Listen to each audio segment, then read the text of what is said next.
All right, good morning, everybody. We'll go ahead and call the meeting to order.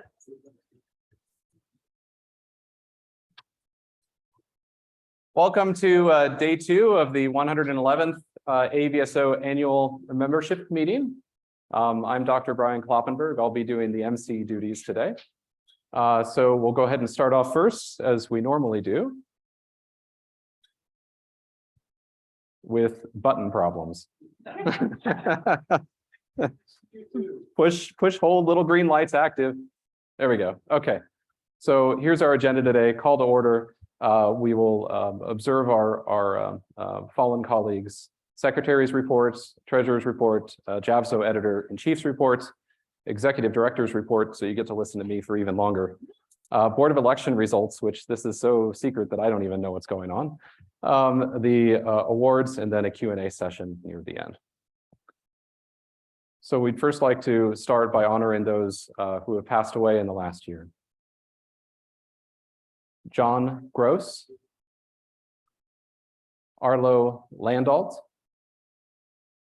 Kenneth Medway,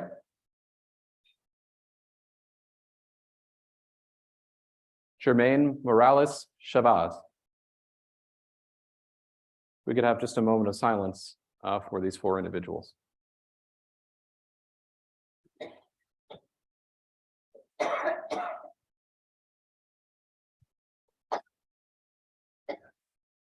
All right, thank you. Yeah, and the clicker problem is always just seems quite perpetual. There we go.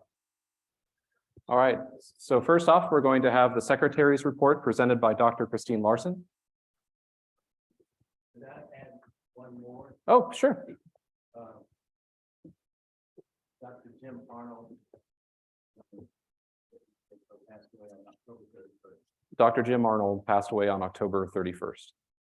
Okay, thank you. Chris. Good morning, everyone. I'm going to give you, first of all, a summary of the AVSO membership meeting of November 7th, 2021. The meeting was called to order in person in Somerville, Massachusetts, with attendees on Zoom by President Gordon Myers. Director Stella Kafka began with a tribute to the members we had lost this past year. And then I gave a report on the 2020 membership meeting. Treasurer Bob Stevens presented the preliminary annual financial statements and investment report to the membership.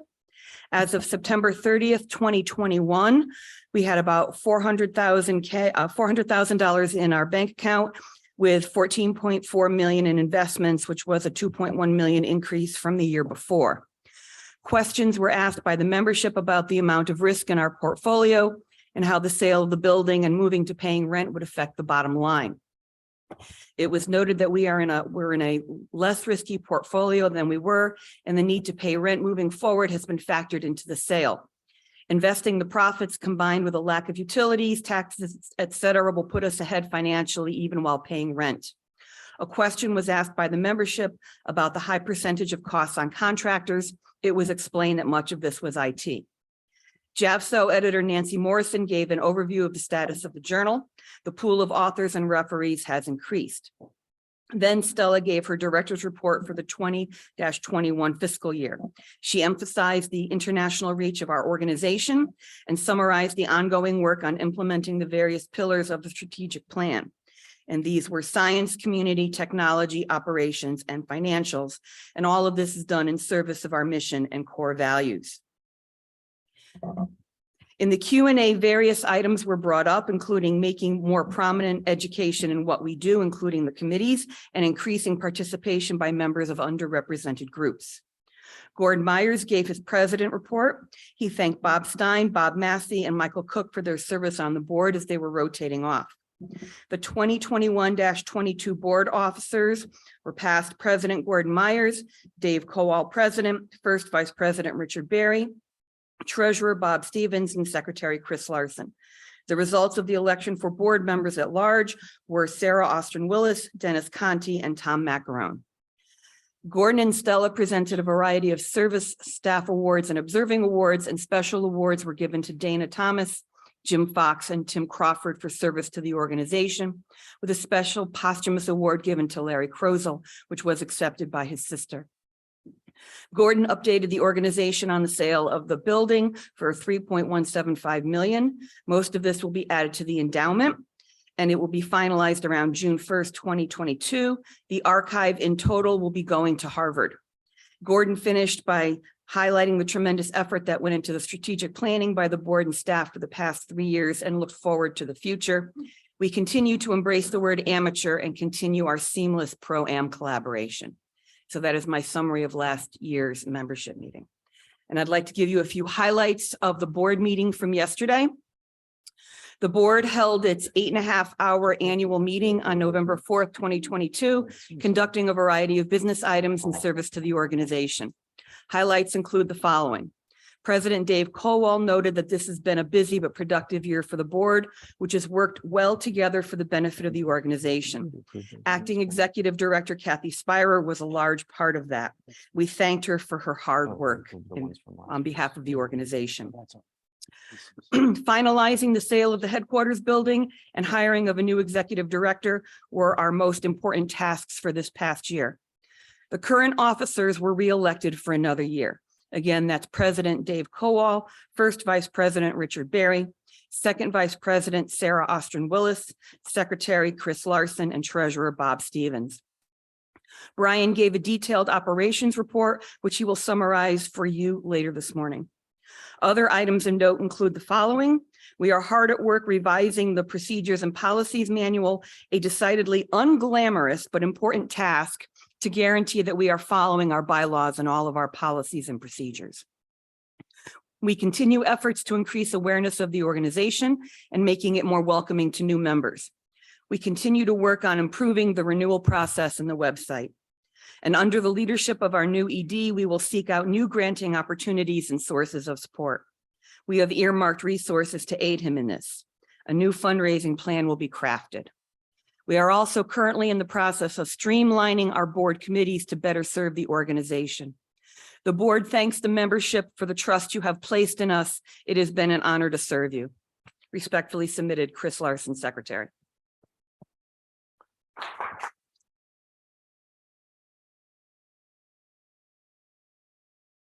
Thank you, Chris. Next up will be Bob Stevens with the Treasurer's Report.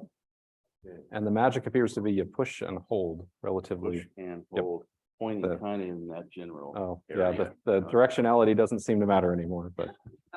Yep, and there is a button to go back one slide, unless if you don't want to start here. Oh, good morning, everybody.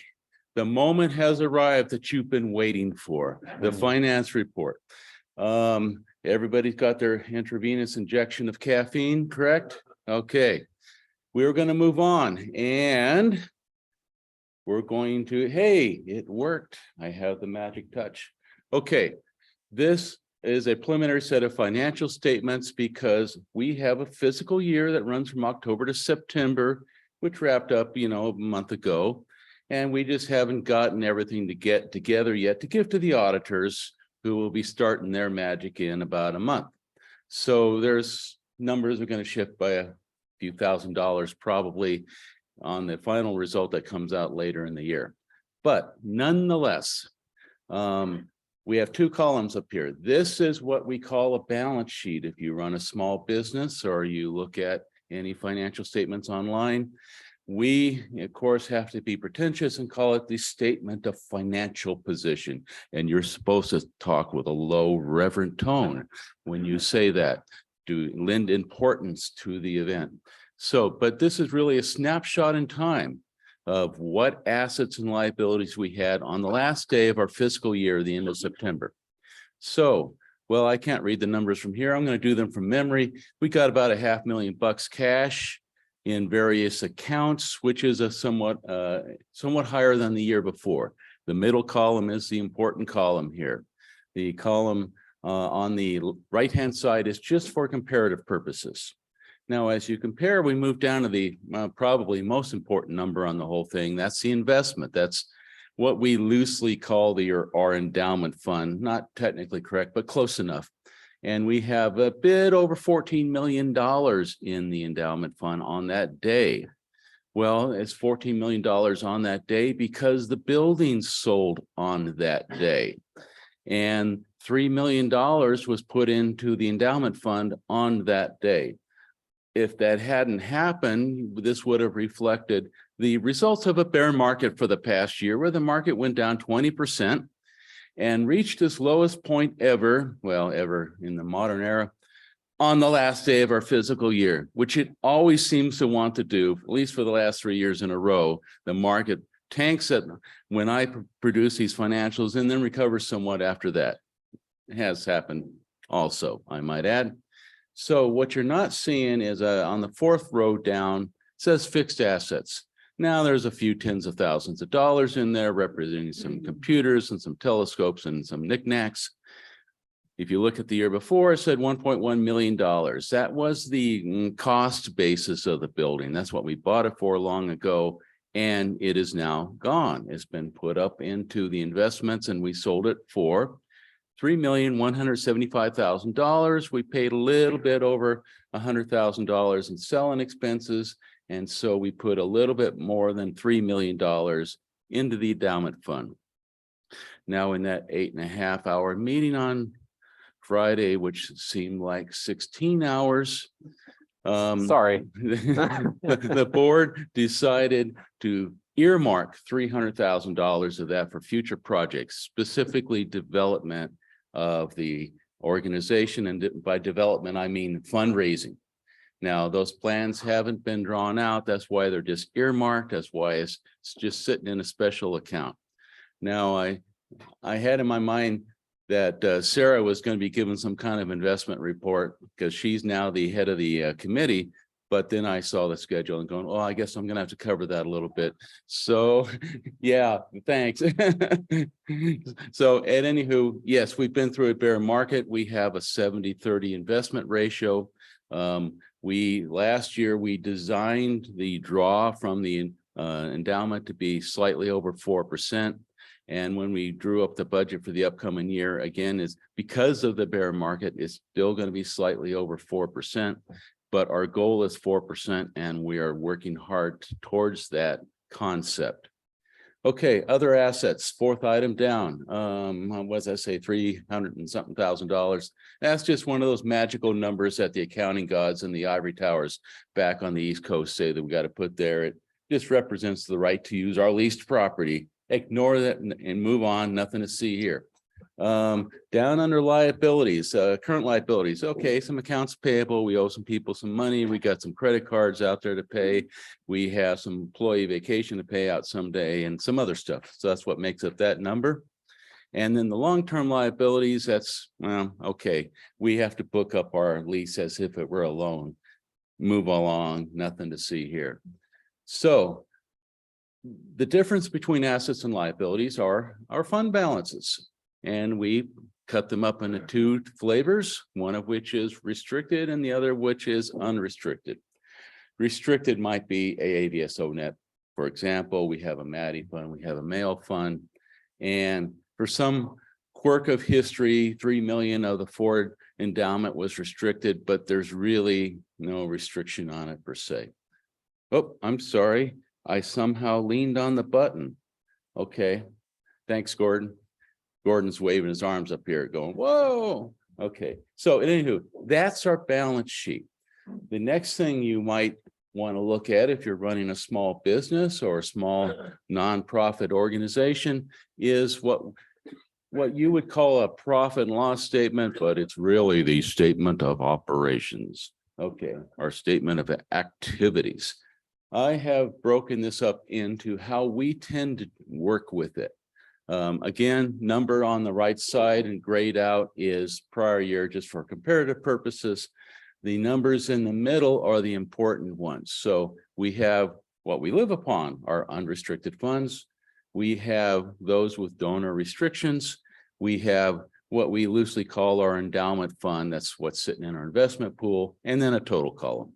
So the column to the leftmost are operations, what we live upon. That's what we budget, and we try like heck to break even.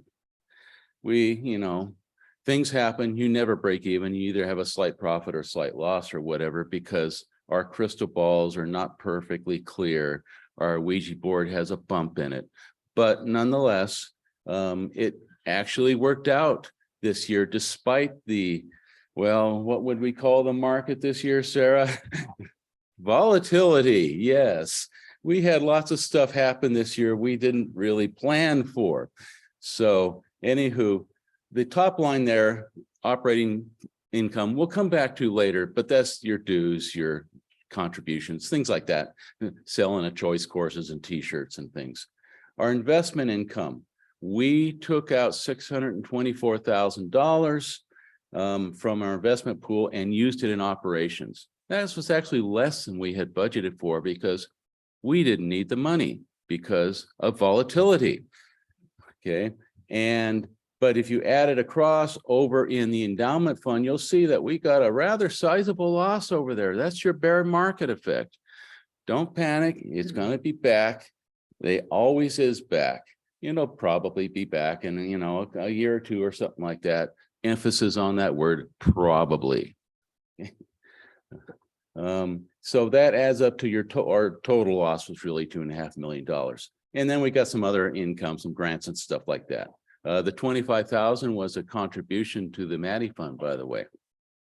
So as has been true for the last several years, we collect about $1 million and we spend about $1 million. This year, the personnel expenses were about $500,000. We got some contract expenses, mostly our IT, and there's some other stuff in there, attorneys and bookkeepers and accountants and on and on and on. We have our internet costs, that's our AWS service right there. We got our meetings. Meetings are always very expensive to put on, and the cost is just spiraling through the roof, right, Kathy? She's nodding her head. She's just going, what the heck is going on in our world? These meetings are very terribly expensive. Operating expenses, that's the expense of running the office. That's your, your insurances, your utilities and stuff like that. Program expenses, and then depreciation. Okay, the accounting gods are making us treat our lease as a loan, amortize that loan and depreciate it. So think of depreciation as rent these days. That's our new office, kind of half sort of. So we come down at the end of the day and the operating fund more or less breaks even. I'm really surprised given all the volatility, and the investment pool went down. Okay, now here's the thing. Look, focus on the endowment fund column. Okay, it went down $3 million. Okay, we got it. But the bottom line down there, gain loss on disposal of assets. Well, the last day of the year, we sold a building. We sold it for a little bit over $3 million. We had bought it for about $1 million. So we have a profit of, well, you can do the math, $2 million. So that's what mitigated the drop in our investment pool right there. So every proper financial statement presentation requires a pie chart. It's written in a rule someplace. So these are our revenues. The big blue chunk, of course, is what we're pulling out of the endowment fund. In this case, something over 60%. Now, the experts that we consulted pointed out that that's probably too much. You guys really need to be out there raising more money in addition to that.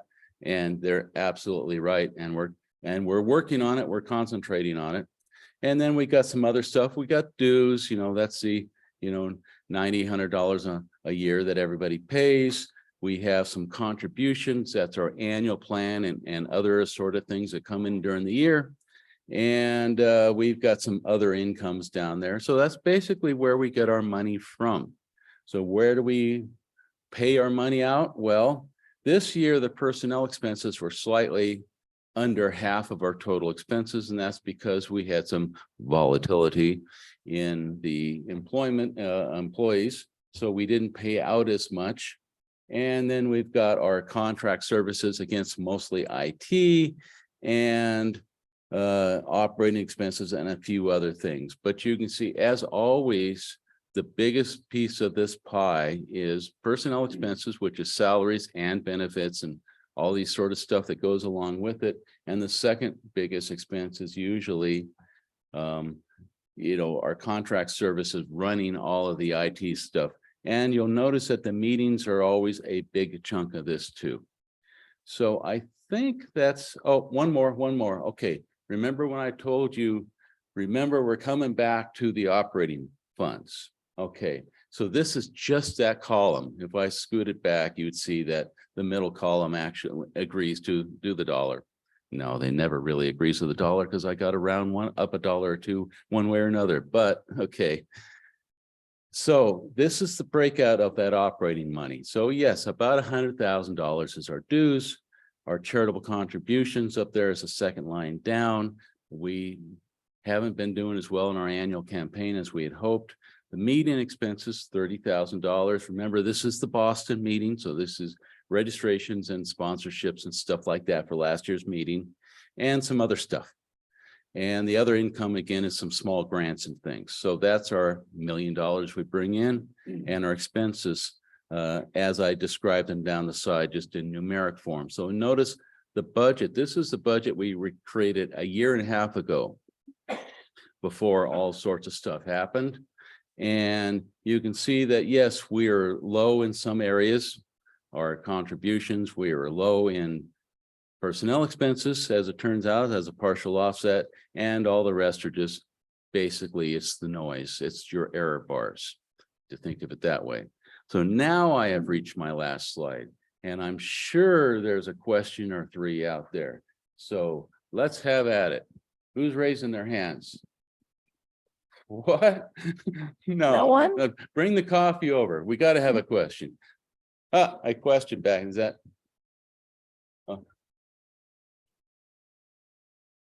So the building lease is a 3-year lease or what? The building lease is a 5-year lease, and it goes up a little bit every year for inflation. And we have built into it some utilities and things like that that we have to cover. Any questions online? Question in the corner. Any thoughts on whether the membership fees are covering everything they need to at this point? Whether which fees? Membership fees. Oh, It's, I think everybody expects at some point there may be a small increase. yes, there's a small increase this year effective about a month ago. So for your next notice that you get, it will be up by $10 to $95 for the base fee. And of course, some of them, for retirees and students and things are less than that. And there's sustaining dues for those who are generous and stuff. So yes, we should have increased it last year, and it honestly escaped. It was noticed, but escaped actually operations. So we try to increase it a little bit every year, because if you don't, any organization that doesn't raise its prices will quickly get into bad trouble when they have to do a big increase to make up for the difference. So yeah, we try to increase it at the rate of inflation while doing the $5 rounding trick to keep it to the nearest $5. Okay, one other question. I got the mic. Okay. Regarding meetings, there's a $94,000 expense for the meetings, but according to your numbers, there's also like 24,000 or 30,000 income from the meetings, basically, what people pay for registration.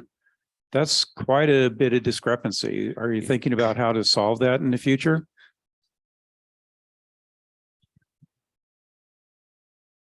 Last year, we had a $50,000 grant from NSF. That was part of What? that 94. Yeah, last So- year had a workshop on the front end of it, which was fairly expensive to put on. And now moving into the hybrid era, these things are much more expensive to run because you're basically doubling your AV cost.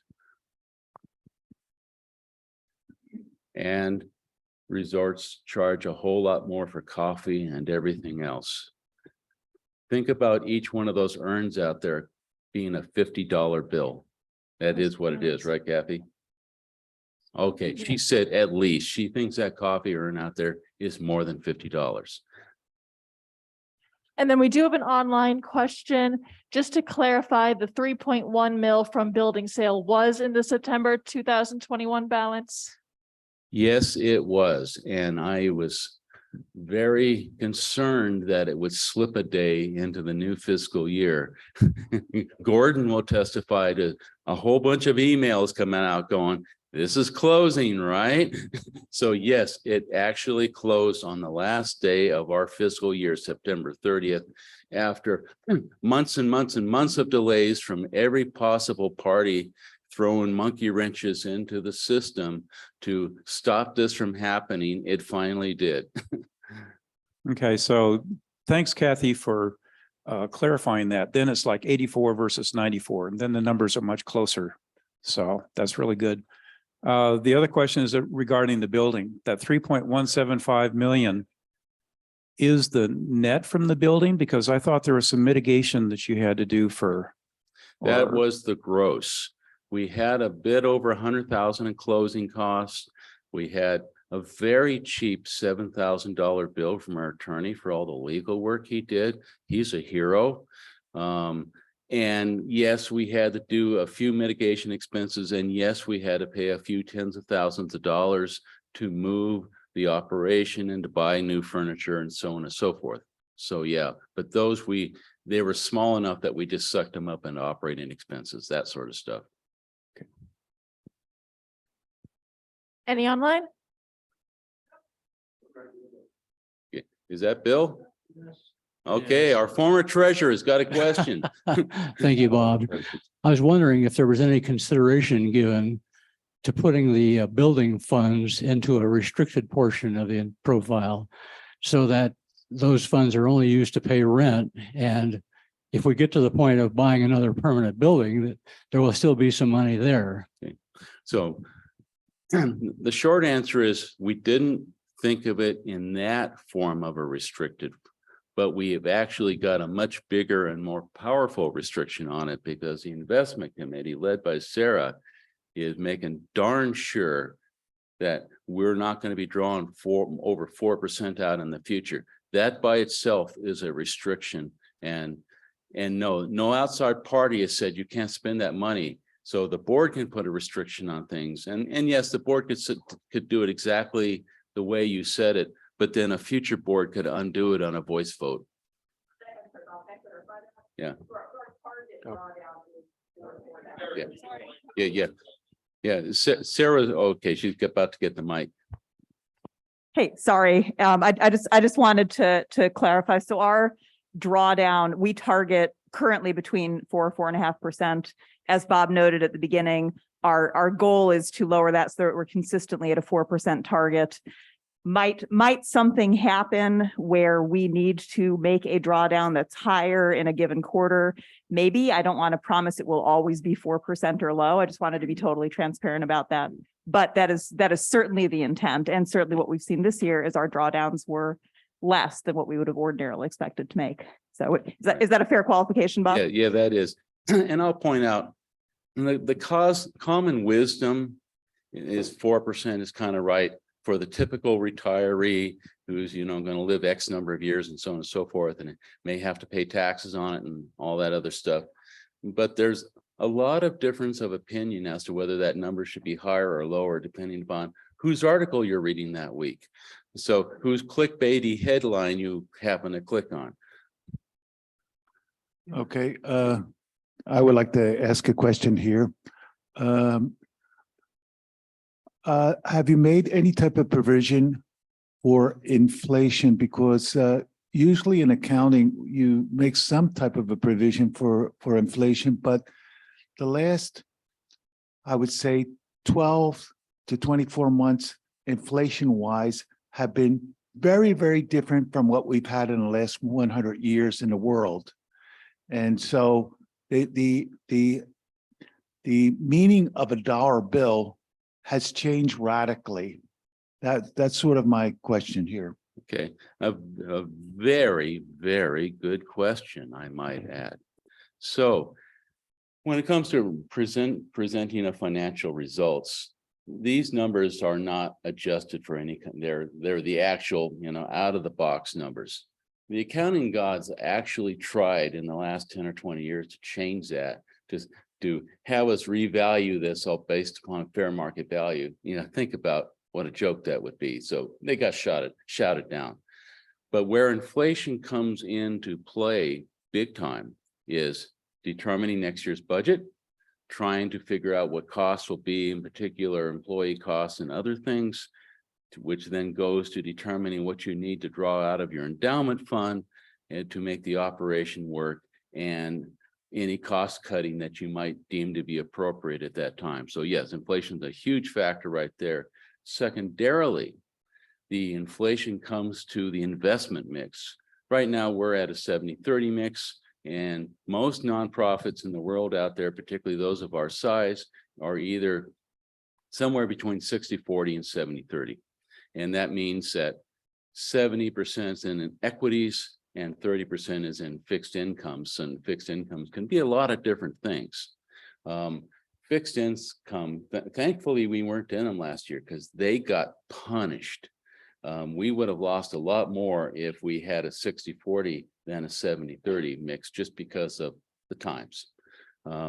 But this comes to determining what that mix will be. What you think inflation will be in the future helps you determine what that mix needs to be, because really it comes down to what you think the market's going to earn plus inflation is what you then have to cover in earnings. So even though inflation has been up dramatically over the 12-month, famously peaking in June at just slightly less than 9%, and it has drifted down 1% since then, not as fast as the experts have predicted. In the long term, they think it will come down more towards traditional levels, but it might take a year or two or more. Now, these experts' track records, not so good, but you only have so much that you can work with. So yes, inflation is a big part of the thinking process, planning forward as to what we want to have our budget say and how we determine what the investment portfolio's mix is. Any more? One more. Thanks. I know there's been a lot of extra emphasis on trying to move grant writing forward to help out. Has there been some success? How's that going? Well, we didn't have a lot of success last year, and I'm sure Brian's going to talk about this. I'll just say that the grant writing program is usually, it's not something you can throw a switch in on. It's something that takes 2 or 3 years. If you were to hire a grant writer, they don't cover their salary until year 3.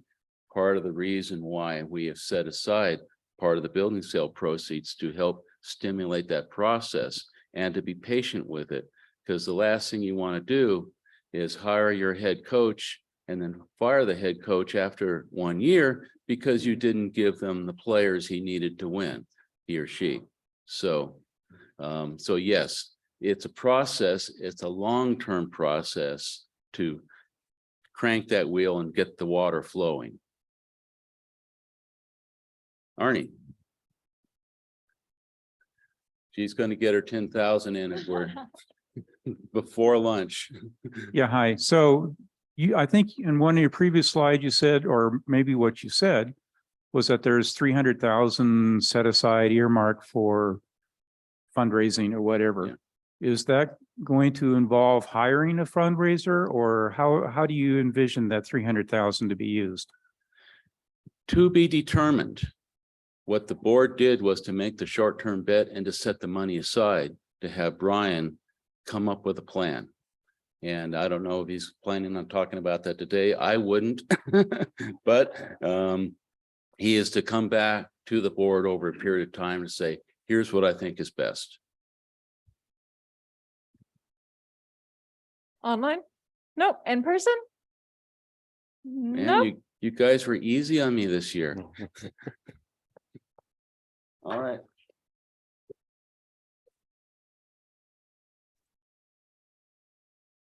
Thank you very much, Bob. And I'll follow up with a couple of additional answers. So concerning fundraising, which I'll take to encompass both the use of that $300,000 and also to answer the grants question. I've set a goal to come up with a consolidated fundraising plan, at least a first order draft of what kind of resources we can go after, who are the granting agencies we can pursue, what are the foundations that we can pursue, how much can we rely on the growth of our members, if we add more members, how will that extrapolate into the future? And then from there, we can say, all right, where are the different levers that we can pull? Where should we expend the largest amount of our effort and make some strategic decisions from there? I told the board when they first asked, they said, hey, we'll set aside $300,000 for you. And I'm like, hey, that's a nice raise. I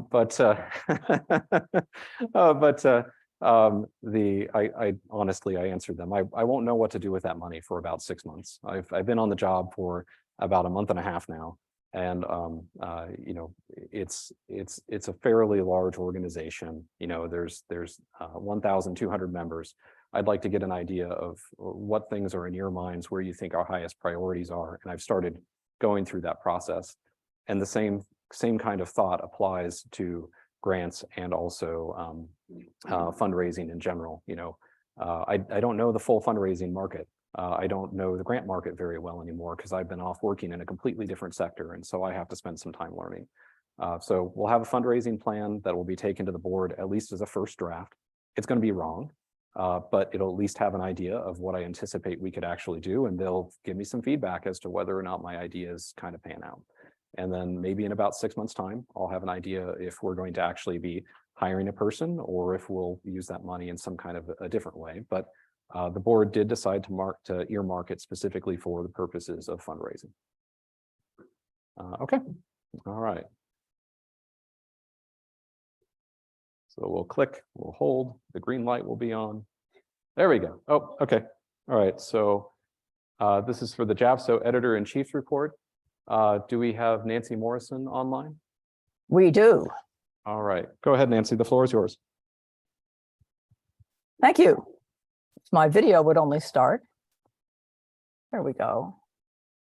Thank you all very much for the opportunity to present remotely. I wish I could be there, but since I can't, this is the next best thing. I'm going to share my screen.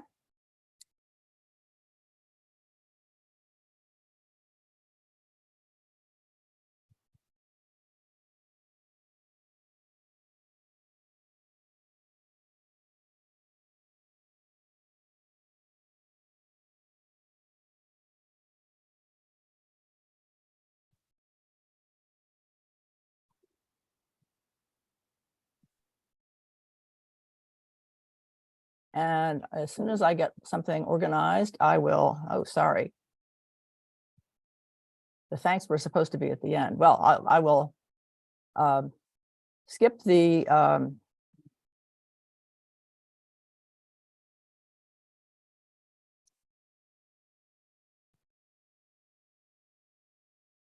I'll get there.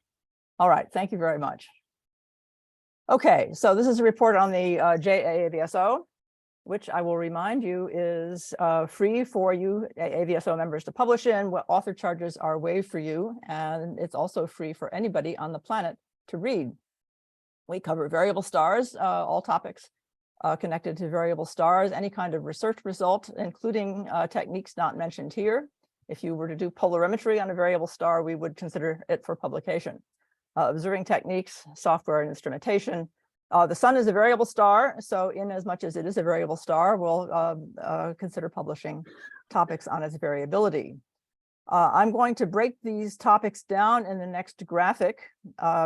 Sorry, no pie charts. This is a bar chart. It's a split bar chart, but the variable star research results will be broken out by topic.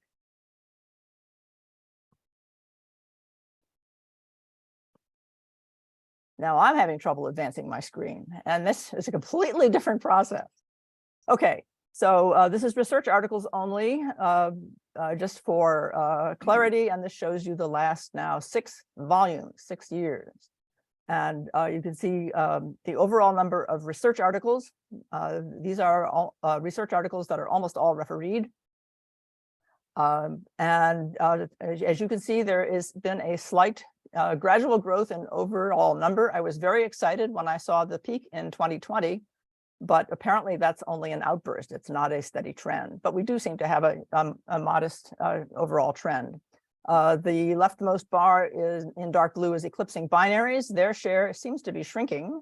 The pulsating variable stars, Cepheids are our variables in Delta Scuti seem to be increasing. Again, if you can judge from a small number of data points, if you can judge a trend from a small number of data points.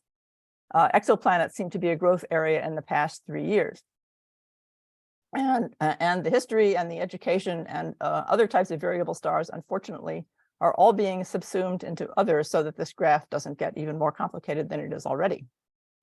Okay, I want to talk about some of the goals that I've informally set out for the journal and progress toward them. One goal was to enlarge the pool of both authors and referees, and those are both growing. The number of authors, of course, is potentially misleading because this year we had a couple of papers with large numbers of authors. And so that inflates the number 69, although we also had slightly more papers. And I'm making an effort to increase the pool of people who are actively serving as our referees so that we have a broader representation of the scientific viewpoints of the community. One of our hallmarks has always been to make data publicly available whenever they are taken personally by an author. We have a public data archive, and there have been several additions to that this year. Notably is the 25-year data set of photoelectric photometry of Betelgeuse by Rick Wasatonic, which has recently appeared. And that does have the data file associated with it, which should be extremely valuable for further study of Betelgeuse. I'd like to raise the profile of the journal within the astronomical community where possible. How to measure that is not so clear. I am studying the extent to which our articles get cited in other journals. Citation is a notoriously shall we say, not very reliable measure of quality, but at least it is a measure. Okay, I'd like to continue to try to improve the author experience. That's another goal. Before the peer reviewer sees it, I work with authors on the writing of the paper and the overall presentation where it is needed. Particularly, I concentrate on the abstract because the abstract is all that many people will read after the paper is published. And I work with the referees in case they have a report that's not as well worded as it could be. I sometimes work with them on editing those reports. I'd like to mention a new feature, which is that authors are able to update the results of their articles. We have now done this for the first time in volume 50, number 2. Ernst Pohlmann wanted to add a new result, slightly modifying the conclusions of his paper last year on Vivi Cephei. And so we published that in this case without refereeing. But if you, again, would like to update, if you likewise would like to update your results with a brief note, please feel free to let us know about that. And we may referee it or not, depending on my judgment as to whether that's needed. And finally, thanks very much to all the people who help us out. AAVSO staff, Elizabeth, Mike, and Bert, who provides us with computer support. The board of directors for their support of the journal, which, as has been detailed, depends in large part on the endowment, so-called, and as well as volunteer activities. Mike Saladaiga is now working as a volunteer, I should mention. And most of all, thanks to you authors for submitting your work and patiently revising it according to our suggestions. Thank you to those who read the journal, and most of all to the referees who work very hard and get no public credit because they're anonymous. And that's it. Thank you very much.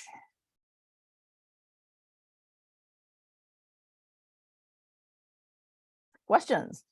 Thank you very much, Nancy. Any So I had one quick comment and then one discussion that's a little bit longer. So the quick one is, are we encouraging people to post their papers on the archive? Yes, we do. I think posting your paper on the archive is a very good idea. Preferably after it's been accepted. Yeah. But is there yes, a by note all with some? Sorry. There should be a note. I've been meaning to put one up. Okay. And I will make a note to do that. I was thinking that might be a good thing to put in with a link in the acceptance letter. especially for people who don't normally post there. That is And a then, ver- sorry. Yeah, And go then on. the longer discussion is with the new guidance from the federal government on how papers have to be published when they're federally funded. Being an open source journal with no page charges for members, that may be an opportunity, but it may be a tremendous risk also in terms of potentially getting inundated with papers from people that don't want to pay page charges. Is this something that you all are planning for? That's a very good point, which I've certainly thought of, but are not planning for. I think in addition to advertising the fact that we are open access and don't have author charges, well, first of all, the author would have to join the AVSO. But of course, even with the new membership fees, that costs less than one page in the Astronomical Journal, for example. Those AAS author charges have gone up because they are now open access, and they have to pay for that, the fact that they are not getting any money from subscriptions anymore. Again, here we can be grateful that the board covers our expenses, and so we can afford to go open access. And by the way, speaking of open access, I meant to give credit to Arlo Landau, who had a great deal of influence on the decision to go open access. Hello. To answer your question, no, I haven't planned for a flood of papers. That flood of papers 2 years ago apparently was a one-timer. Although if there were a flood of papers, that would be a good problem to have, but it would have to be addressed, of course.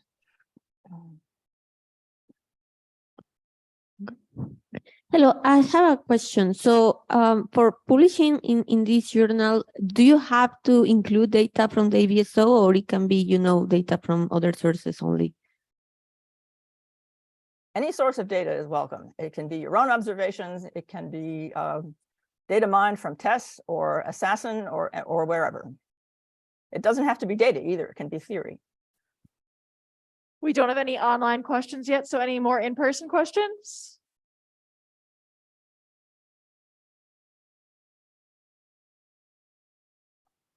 What's your acceptance rate? What is our acceptance rate? Virtually 100%. We hardly ever accept anything straight off the bat. However, usually revisions are requested, even if only minor. So most papers are accepted after revision. And the biggest sink, I would say, is not rejection, but authors who get who get a referee report back and then don't revise the paper for whatever reason. Some people don't do it because they don't have time.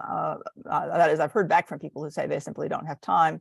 I don't know what the other reasons are. I could take this opportunity to encourage you, if you have submitted a paper and gotten a referee report back, please revise in reference to that referee report. And if you have any questions about that, don't hesitate to contact me. Any more? Okay. There's one online. Oh, okay. Okay. I just wanted to confess that I've been a member for 2 years and I didn't know there was a journal. Well, now you do. I'm glad to say. Please, please consider writing something for it. Any more?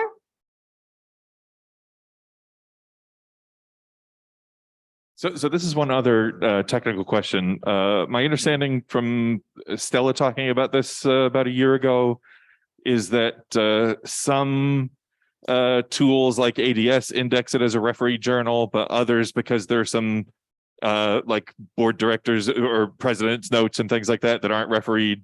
If you go to like Web of Science, it's not indexed as a referee journal. And Stella was talking about splitting it into a section A and section B, so that if it comes up as a referee journal for people, for example, who need to have refereed articles when they apply for tenure or something like that. Is that something that is still an ongoing discussion? It is. I'm not aware of it's not being indexed as a referee journal.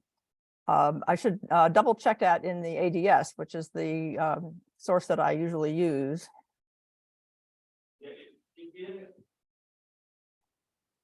In ADS, it comes up as refereed, but I think in Web of Science, like Thomson Reuters analytics, it Okay. doesn't come up as refereed.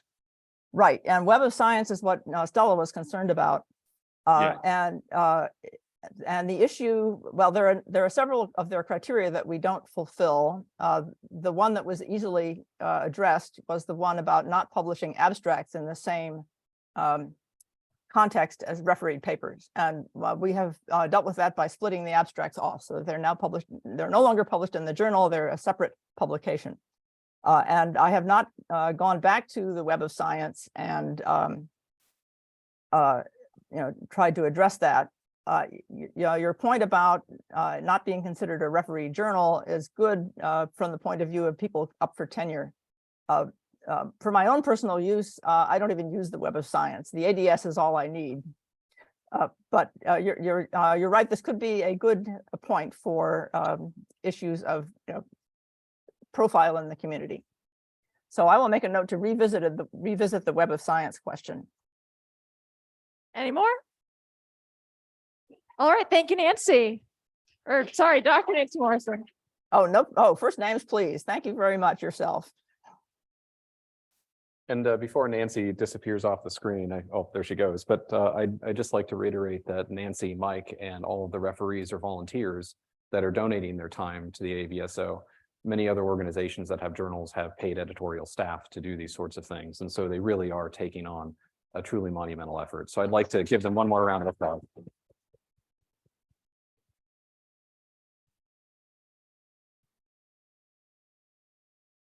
Oh, we couldn't hear you there, Nancy. But I think Sorry about that. And if there were the flood of papers that were mentioned, you might have to revisit that question too. Thanks, Nancy. All right, so we'll wait a moment here for the slides to come up on the screen. All right. And we'll try the click. No. There we go. Okay. All right, so the executive director's report. So this is me.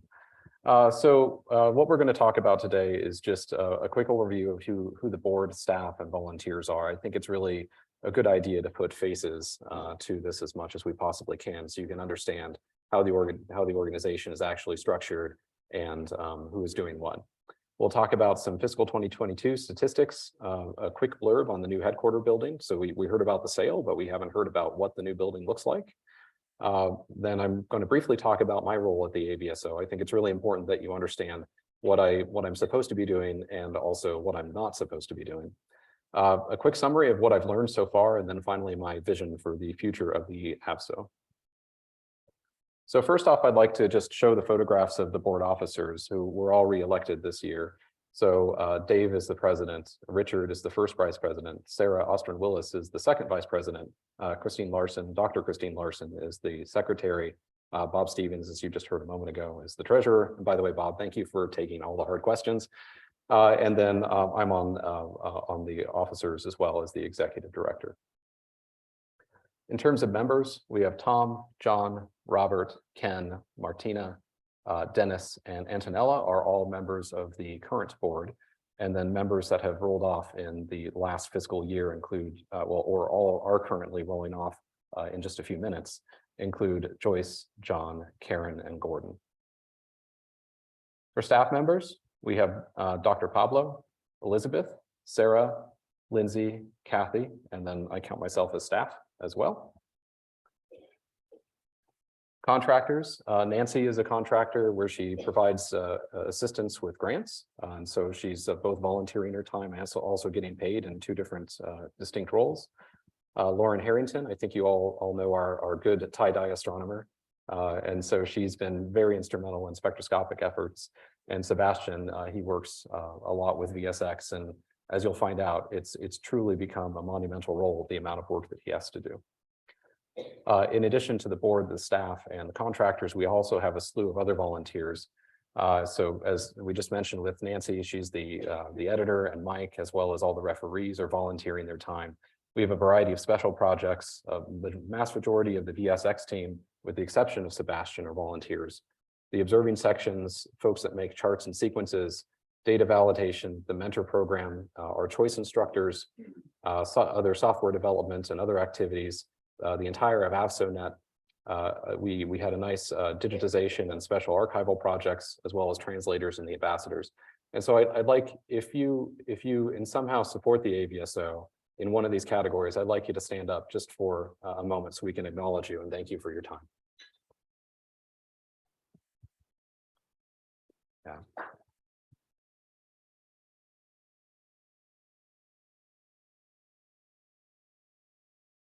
Yeah, thank you very much. And you can see that this room is fairly full of people that are all already volunteering their time.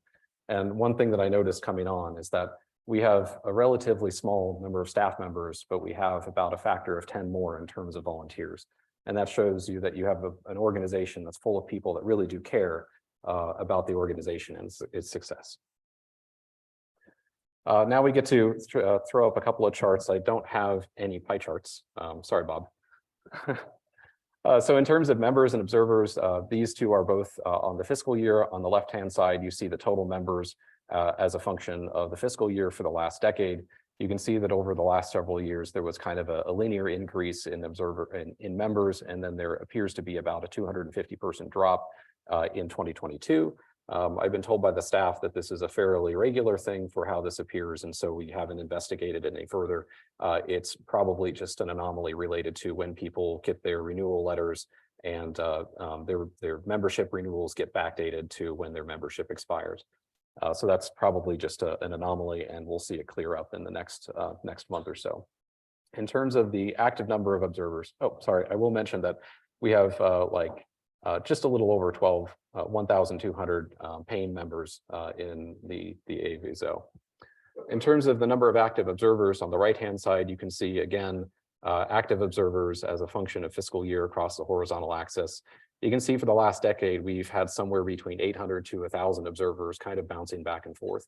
And so the organization has stayed relatively stable over that period of time. I also went and I looked to see how other variable star organizations have changed in terms of their observers. And it's a fairly similar trend across the entire sphere. So it's not anomalous that we haven't grown in terms of our number of observers. We haven't shrunk in terms of our total number of observers. It's more or less a constant stream. So I actually think that this is a good indication that the organization is staying around and it's remaining steady. It would be nice to see a continual level of growth, but it's also nice to see that we aren't shrinking. So I take this as good news. In terms of the choice courses, so this is, for those of you who don't know, our choice courses are basically, they're like a continuing education course that the AVSO offers in a variety of different things. So there's a CCD course, there's another course that's really popular, and that's our exoplanets ones. If you haven't learned about these things before, I suggest you check them out because they're actually really quite interesting. These began back in 2012, which was ironically around the same time that I was last involved with the AVSO before becoming the executive director this time around. And back in that year, we offered 5 choice courses and we only had about 50 people that were attending. However, in the last year, so 2022, we offered a total number of 10 choice courses with 125 participants. So in terms of class size, you're looking at about 12.5 people per class. So you really get a good level of interaction with your teachers. My wife is a kindergarten teacher and she has 25 kids in her classroom. So you're doing better than public schools if you take a choice course. Then I will note that you can see on the right-hand side, the choice participants, there was, just like Nancy noticed, that there was a huge uptick in the journals. Published in 2012, we had a huge uptick in choice courses. During that year, Kathy, I believe they were free, as opposed they are normally paid. So if you kind of want to know, like, what is our maximum number of people that we could attract if these things were completely free, that tells you it's about 300 people per year. With the paid service, it's about 125 people per year. On either side of the 2020 boundary. And so, we're catching about half of the people that if we were to make it free, they're actually participating. In terms of the most popular course, it was by far the exoplanets course. Webinars are something that we also started in 2020. This is a really great idea, actually. And so on here, we show in blue, the total number of attendees. We actually track the number of registrants, the number of attendees. and the number of unique YouTube views within the first 90 calendar days after we posted on YouTube. So you can more or less think about that as a real person that looked at the video within the first 90 days. So, and this is also the total number of webinars that were offered. So these are just aggregating everything. We actually have the statistics on a per webinar basis, and it's something that I discussed with the board on our meeting 2 days ago. So in 2020, when we first came out, we had a fairly large number of attendees at about 3,500.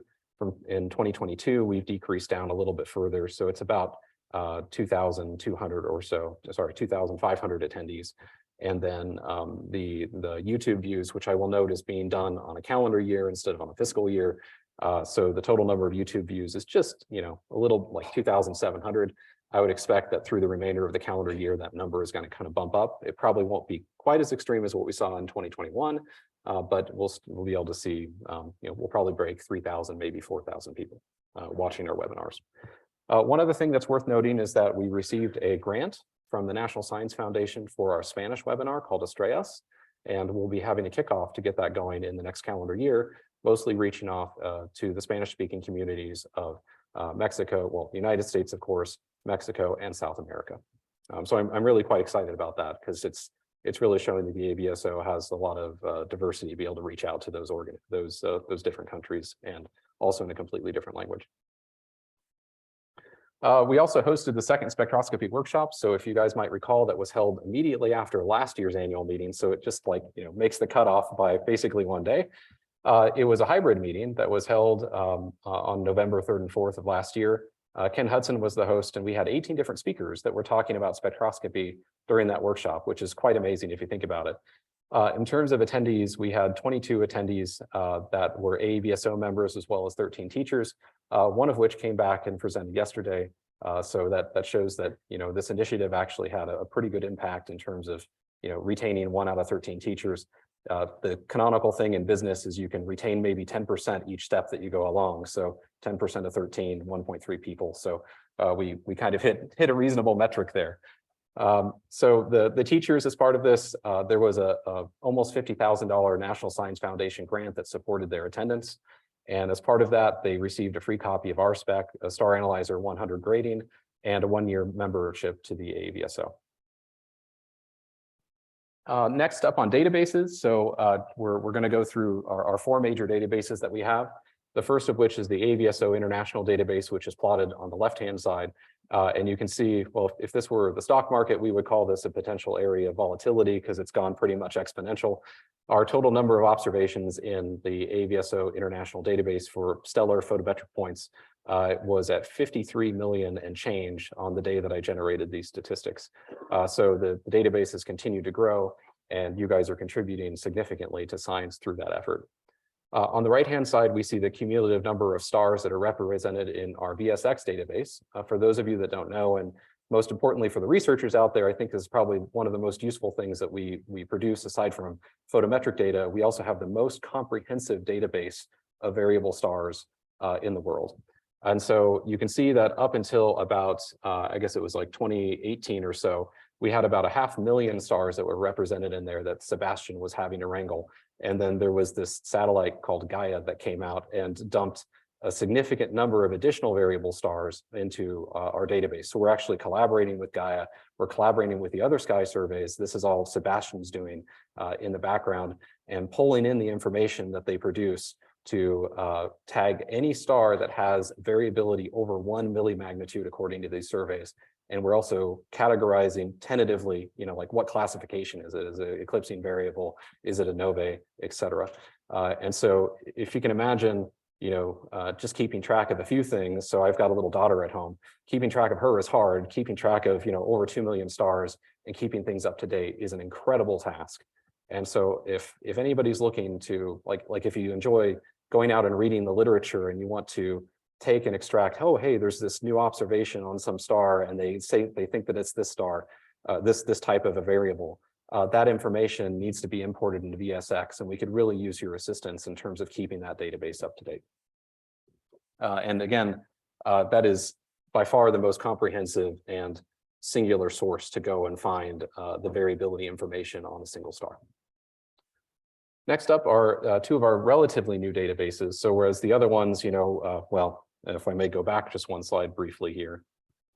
So I should note that these databases have been backdated a little bit. The AVSO started in 1911. This chart starts at the 1900s. It actually goes back even further to the left. We've gone through and digitized old archives and imported it in the database. So we have tons and tons of data that go back well over 100 years. VSX, started, I think it was like 2006 is when it actually started. Then in terms of our other databases, if I can advance now. There we go. AVSpec and the exoplanets. The AVSpec database didn't actually start in 2018. It started just a little bit later than that. But we're starting to see an increase in the number of increase in the number of spectra that are in our AVSpec database. So we have a little bit more than 10,000 spectra that you guys have contributed to the database. And Lauren Harrington, as well as others, have been going through those data and ensuring that they are of relatively good quality. We probably will be making some changes to the way that we're going to be vetting your spectra sometime in the near future.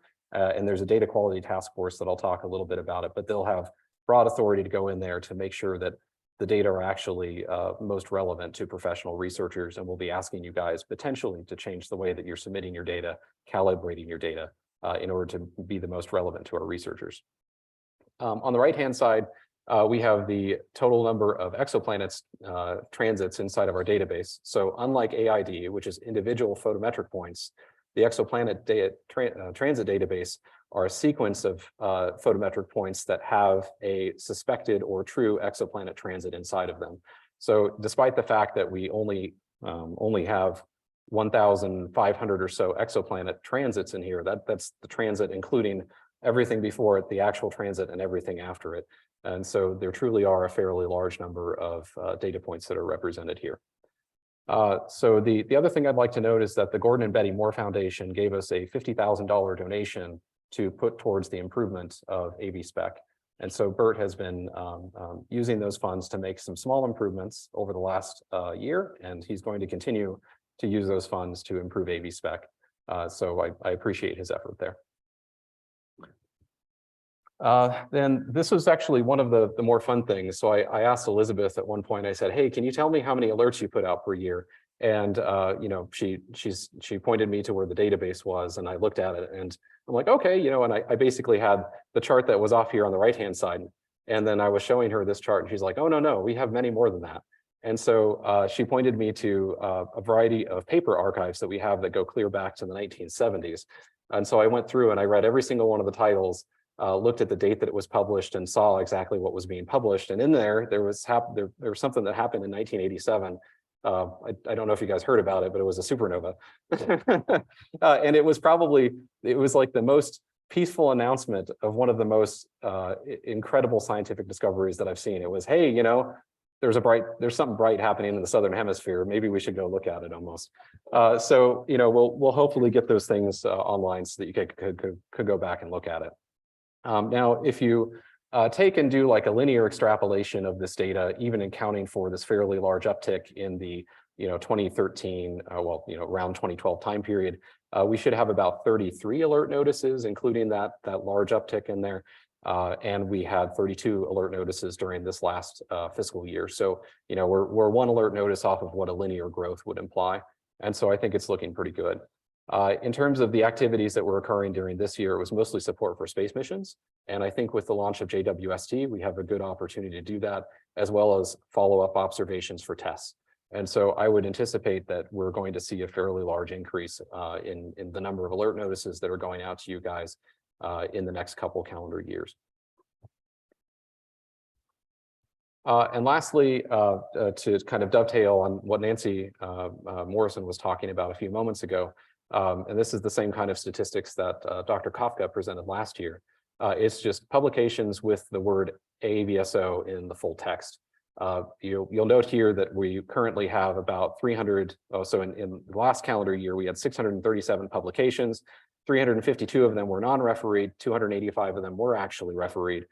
Year to date in this year, again, it's calendar year instead of fiscal year, we have 539 publications with about 225 of those being refereed.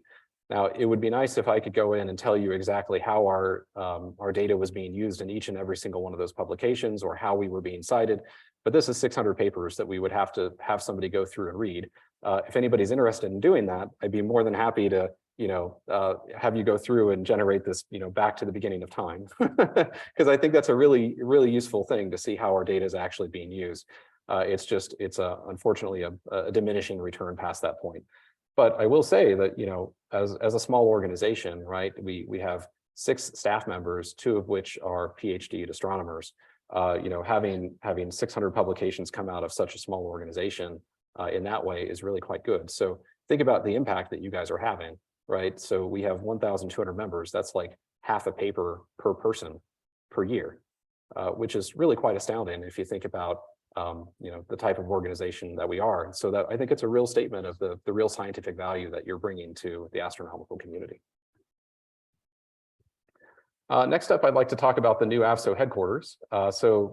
It's maybe what, like 1,000, 2,000 feet or so away from the old building. Yeah, I don't have a very good baseball arm, so I couldn't claim to be able to throw a baseball and hit the old building, but it's relatively close. So it's a few blocks away from our old headquarters there in Cambridge, Massachusetts. It's located at 185 Alewife Suite in 410.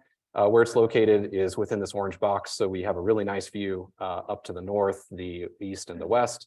It's 5 offices, a conference room, a kitchen, and some storage. And if you come to headquarters and you spend some time there, you get to use my office. And we'll explain how that works here just in a little bit. We do have a 5-year lease on the building, as Bob mentioned, and we actually do have the option to sublet the space after some period of time. Just to give you a couple photos of what it actually looks like inside, here's the front door. There's a desk here where Sarah presently sits. And then, so this photo is taken kind of in one angle, and then looking from Sarah's desk down the offices, you can see there's, a series of offices. There's a conference room that's right in here. It's really a very nice office space. I was quite impressed when I went there. So, I think we did a very good job in picking a place to establish a new headquarters. Okay, so now for the next section, this is about me. The new executive director, Dr. Brian Kloppenberg, the natural question is, what is this guy going to do? And so I went through and I pulled out of my job description and looked at what the board stated that I needed to do. And some things were enumerated, which means that they're really important and I have to do them in that order, or at least something in that order. And then other things were just generic tasks that were kind of listed. So this gives you a good idea of what my objectives are and how I'm going to be interacting with the organization. The first of which is that I'm supposed to foster pro-am collaboration. The second thing I need to do is maintain high member satisfaction. And third, preserve the sound financial standing of the organization. And in order to accomplish those things, I need to go out and carry out a series of tasks that includes promoting the AVSO to professionals, identifying and promoting various observing programs, recruiting, engaging, encouraging, and retaining members, seeking outside funding, embracing change, and carrying out independent research. And just for the record, I'd like to point out that this last line, carrying out independent research, was the second to last paragraph. So I am going to be spending the vast majority of my time concentrating on these things that sit up here at top, and especially these top 3 items, as opposed to carrying out my own independent research program. I want to make sure that the organization is sound and good to go before I selfishly go off and start studying my own stars that I'm interested in. I want to make sure that you guys are, getting the kind of support that you need from the professional community. I want to make sure that you're having open collaborations with them, and that I can ensure that the AVSO has a long-running financial future. Now, naturally, this sound financial standing of the organization. If I'm applying for research grants, I'm going to have to, actually do some science. But as an executive director, I can also delegate away doing the science, much like a advisor would to graduate students. And the way that I see the AVSO membership, you guys are doctors, you are lawyers, you have master's degrees, you're very well educated, and I think of you guys basically as, if not professionals, I think of you guys as graduate students, and you can do some really good research. Don't be surprised if I start reaching out to you and saying, hey, I've got an idea. Do you want to help me out? Lastly, the one other thing that I want to make note is that I'm the first remote executive director of the organization. So rather than being up in Cambridge, Massachusetts, I'm actually based out of Colorado Springs, Colorado. And I imagine that presented some difficulty to the board to making the decision to hire me. And the one thing that I'd like to let you know is at my last role at Georgia Tech Research Institute, I stood up a team from 0 people to 70 people and was the lead engineer on a $36 million program. So I know how to manage remote teams, and I know how to collaborate using modern technologies. So we'll see if it works, and I'm pretty sure that it will. I will have to say that my interactions with the staff, I call Kathy probably like 2 times a day. Elizabeth, it's probably like once a day, Bert as well. So I'm in fairly frequent contact with the staff, but just not enough to be annoying. Now to let you know what I've been doing. So I alluded to this in my letter to the members that I sent out, and I'm executing this kind of a thing. It's called a 30, 60, 90-day plan. It's a common thing that most executives do when they come into an organization. The first 30 days are basically allowing me to take my time to learn about the organization. I'm not going to come in and start barking out orders and instituting change, because that's just a way to cause a large company to go under. Now, so in that time, I'm basically trying to figure out how we fit, find some areas for improvement, and identify any kind of strategy that we could use to improve the organization. Within the first 60 days, I'm going to be establishing key relationships, which you'll hear I've already started doing a lot of that. Identify any kind of low-hanging fruits, so get some quick wins and prove that I actually can bring value to the organization, and execute some small projects to just improve the organization's health.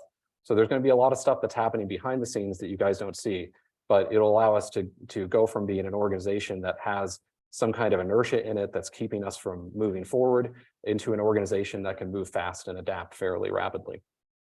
And then lastly, on the first 90 days, it's basically total immersion in the organization. Try to make some, quote unquote, large changes and move the organization forward. And I want to share with you kind of the things that I've learned from my first 30 days at the AVSO, because it's actually been really quite eye-opening, because I've been reaching out and talking with a variety of stakeholders. So I think it's pretty clear that AVSO faces some challenges. And I've now spoken with, I think on the order of about 40 people. So I've spoken with the entire board, except for 2 people, the entire staff, several volunteers. I've spoken with a variety of members, as well as some people that are not members that I know happen to be interested in variable stars, but just haven't joined up. So I'm trying to get a very comprehensive overview of what the organization is like, why people are here, what our problems are.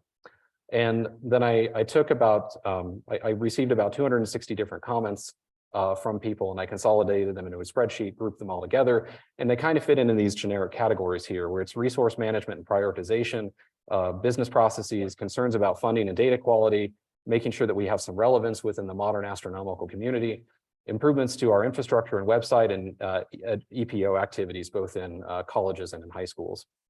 And so this has been a really useful thing to do, because not only has it allowed me to understand where we can make some improvements, but it also allows me to reach out and start talking with people. And I will note that despite the fact that there's 260 things that are here on this list, none of them are scary. They're all small, and they're all problems that are solvable. So don't take this as a statement that, we've got a lot of problems, but which we kind of do, but they're actually all really simple problems, and we can take care of them. So starting in the first quarter of 2023, the staff and I are going to start addressing these things and fix them kind of one at a time. It's going to be a fairly slow going process, since we only have 6 staff members effectively, plus 3 contractors that are working, but we will get them done eventually. I will also note that the number of things that we're doing right, so if you think of this as the number of things that we could improve on, the number of things that we're doing right far exceeded 260. But as a manager, you don't concentrate on the things you're doing right, you concentrate on the things that need to be done better. So the first thing I want to talk to you about is a concern about data quality, and I received a lot of comments about this. And so I've already decided that the first thing that I'm going to do is stand up what's going to be called a data quality task force. And this group has until March 1st, 2023 to define what exactly is meant by data quality, figure out the magnitude of the problem, and provide some recommendations to fix the issue. And I've asked them specifically, I've given them a very specific ask for what they need to do, and you can see off to the right-hand side that there's this data quality task force charter. So it's not just vaporware.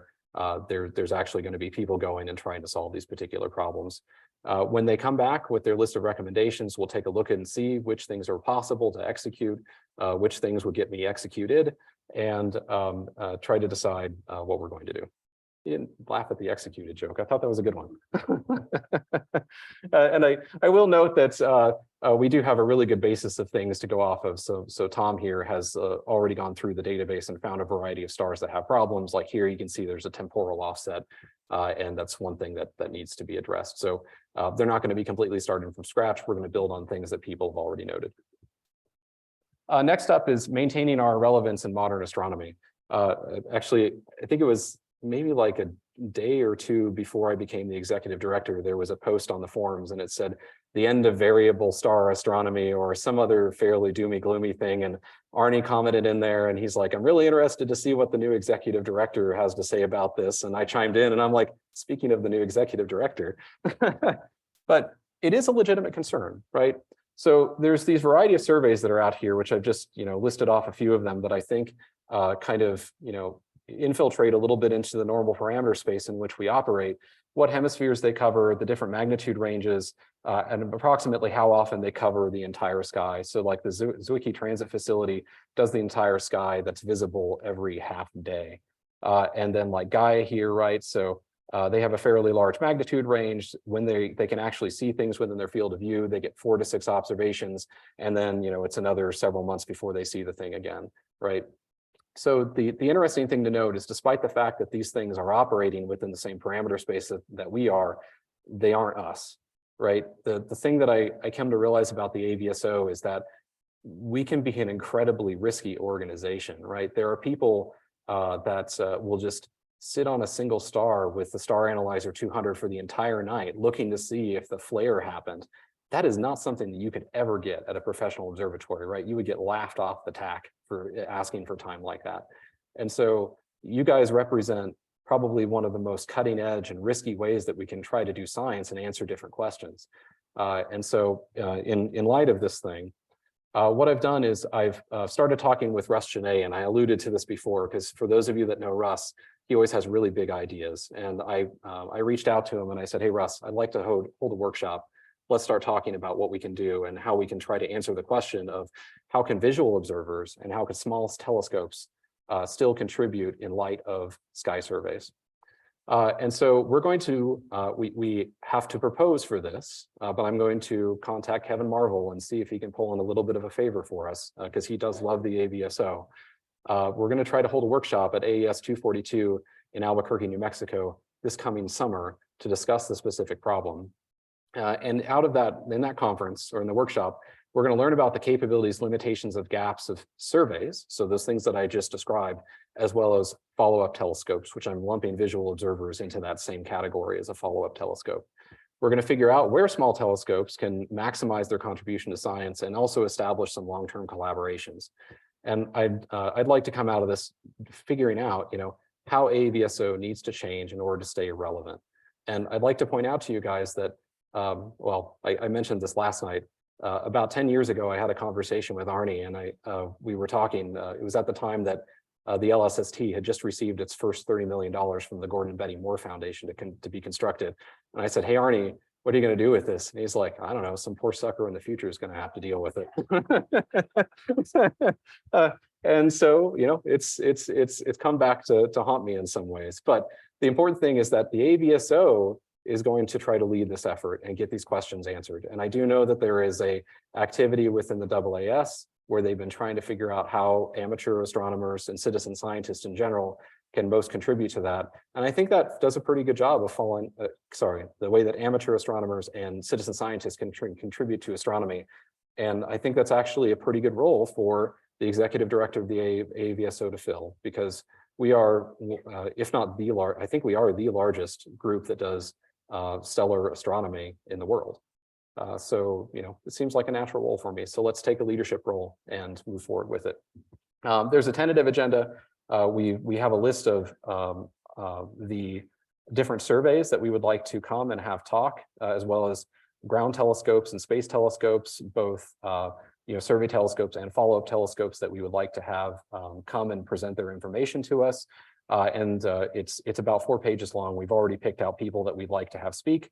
And as soon as I finish writing the abstract, which I intend on doing on the plane ride back home, we're going to start reaching out to people and contacting them to see if they're actually interested. So if If everybody agrees and we come through with this AAS meeting at AAS 242, we'll have it there. If not, we're going to host something online. This is a question that needs to be answered, and we're going to get it answered soon. In addition to just answering the science questions, we're also going to have high school and undergraduate discussions. So those of you that know Rachel Freed, she's been participating in these, and I intend on reaching out to anybody who's been in this meeting today that's represented high school and undergraduate in order to fill in some gaps for us as well. So my vision for the AVSO, when Dave told me I need to come to this meeting and have a vision for the AVSO, I said, I've only will have been working for a month and a half. That's kind of crazy. But I've been sitting at this triple point. For those of you that know chemistry, a triple point is something where you can go from vapor to a solid to a liquid and back and forth. And my vision of the AVSO has gone from complete vapor to somewhat fluid to completely solid and then back to vapor quite often here in the last couple of months. And I expect that it will continue. So on the left-hand side, I will say that AVSO is a very healthy organization. We have 1,200 members, 800 observers, 125 participants in our choice courses, 30 webinars with 5,000 viewers every year. All of our databases are growing. Our observing campaigns are basically on track with where you would expect them to be, and over 600 publications per year from an organization that is relatively small in terms of if you compare it with professional research organizations. So we're doing really good. But on the other side, we're going to have to change. So we need to figure out exactly where we're going to be within the modern context of astronomy, build stronger ties with researchers, reduce the barrier to getting involved with variable star research. You heard from both of the teachers yesterday, as well as several other people, that there is some impediment to just figuring out how we can do variable star work. If you come from doing astrophotography, how do you go from being an astrophotographer to an astrophotometrist, right? There's no clear pathway to go from one to another on our website. We need to attract some attention by promoting our own work, advertising new projects that we're doing, and being much more social than what we have in the past. The modern astronomy world is really, we can't just be sitting in the backsides in our basements or controlling our telescopes. We need to be out there evangelizing our own work. We also need to grow our membership through focused recruitment. There's certain types of groups that I think we should have. For example, data mining, right? We have tons of data. Where are our data miners? So let's build a program that specifically attempts to attract folks that are interested in data mining. And I know that's been attempted before, and I'm going to try to learn from the lessons that we had from those past activities. I also think that we need to grow our diversity. My local astronomy club, the Colorado Springs Astronomical Society, we actually have a pretty good contingent of people that are minorities and also are women. And I'm not sure exactly what they're doing right, but they're doing something very right. And we can do the same thing at the AVSO. So I have a meeting scheduled with my colleagues down in Colorado Springs to talk to them and just say, what are you guys doing? I need to learn from this. I also think that we need to improve our international relationships a little bit. We saw that we actually do have our AVSO ambassadors are truly international. We should try to see if we can incorporate them and use them in some way that really builds our organization quite strongly. And lastly, I think we need to collaborate more with our sister organizations. One thing that I was really surprised about is that we have had really strong ties with groups like the Astronomical League and SAS and ASP, but those relationships, they still exist. They still like us, but we haven't been spending a lot of time collaborating with them. And I think a lot of that happened to do with COVID, right? It really prohibited our ability to get out there and start socializing with people in person. And I've already reached out to several of my, the other presidents and the other executive directors of these organizations to say, hey, I'm Brian, can we talk? So we're going to start collaborating more with them. So the question, or I guess this is the call to action moment, right? So how can you help? So I'd like you to start talking more about the AVSO to your regional astronomy clubs or your local astronomy clubs. So for the Colorado Springs Astronomical Society, they're the guys that I go and I see out once a month. I go to their meetings. I can drive up to Denver. I can drive up to Fort Collins. It's only about 2 hours north of there. And I can talk about the AVSO. And I'd ask if you guys have similar clubs in the area that you try to do that as well. We have some material that we can provide you to help you put together a talk and get out there and describe the excellent work that you've been doing. Also, if you decide, if you're good at writing, right, coordinate with the AVSO staff on writing articles for popular science magazines that discuss the importance of the variable star work. If you guys read let's see, Yeah, the reflector. Yeah, sorry, it just came out of my mind. The last two issues of the reflector have had really nice articles discussing variable star work, right? Let's keep writing more and make people really excited about doing variable star work. Once they see that you guys as a grassroots efforts are excited, they'll be much more convinced, you know, if your neighbor says, hey, you should try out variable star astronomy, as opposed to, you know, me or Kathy going up there and knocking at their door. I'd also encourage you to volunteer to help out on our committees, our section leaders and our staff achieve their goals. We're going to have a lot of work and a lot of things that we need to do over the next couple of years. And it's not going to be something that a staff of 6 can accomplish all on their own. And then lastly, try to engage with the AVSO community as much as possible. So I do know about the issue about the attachment of forums on our website. We'll take care of that. But, you know, try to get on our website more, try to talk a little bit more and just, you know, be a lot more social and collaborative group. And so that's it for me. Any questions?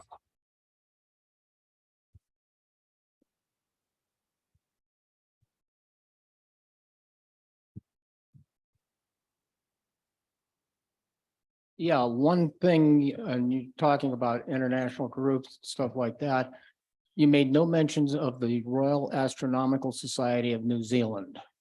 They're Yes. quite active in variable star work. Yes, they are. So they're on my list of people that I need to chat with. I just couldn't list everybody on the slide or enumerate everybody. I have a list of about 25 different sister organizations or, you know, related enough organizations to what the AVSO is, and I intend on at least reaching out to all of them. Yeah, because there was a time when I was active with them, doing variable star work, as well as the AVSO. And they were very happy to have any contributions I had to make. Yeah. Yeah, I made a few. Yeah, indeed. They're quite prolific. They send a lot of their data up to us as well. So there still is a collaboration there. It's just not as open and as tight as what I think it should be. Thank you. Any online questions?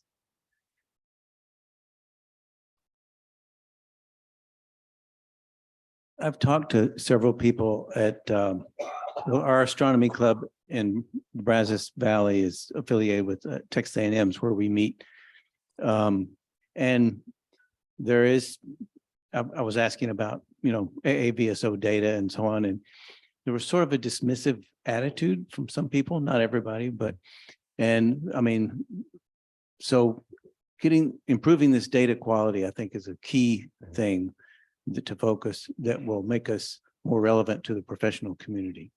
Yeah, that's a good point. And I've received a lot of comments from people. So there's issues that exist with our data, and there are also perceptions of issues that exist with our data. And we can solve things that are on the technical side, but we also have to spend time solving the social issues as well. Yeah, one time I saw some data for a star that I've been watching, and it's like 20th magnitude was being reported. And I sent a note to the observer and I got back kind of a dismissive thing saying, oh, well, it was automated. It's an automated system that put that. Well, if you have an automated system, you ought to do some quality control before you report it. Yeah, Right. I think the data quality task force will catch those sort of things and at least provide some recommendations for how we should handle them. Any other questions? I see one in the back there, Lindsay. Sarah, any online?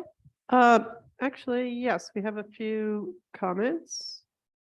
Philip Romanov from Russia, he said, I popularized AVSO in my e-poster at the IAU GA 2022.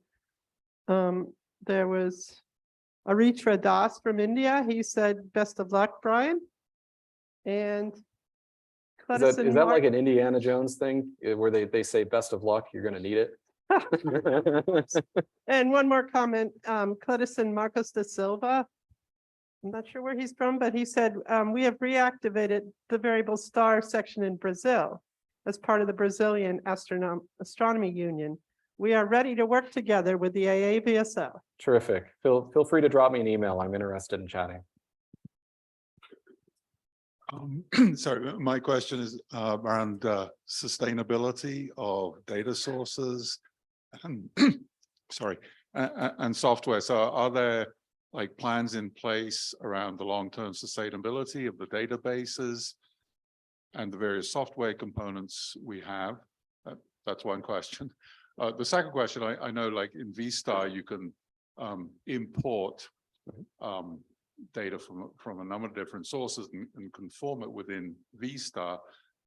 Is there any thought or appetite for actually turning our databases into that conformed mega database, you know, from SAS and Gaia and so on and so forth, just for variable stars?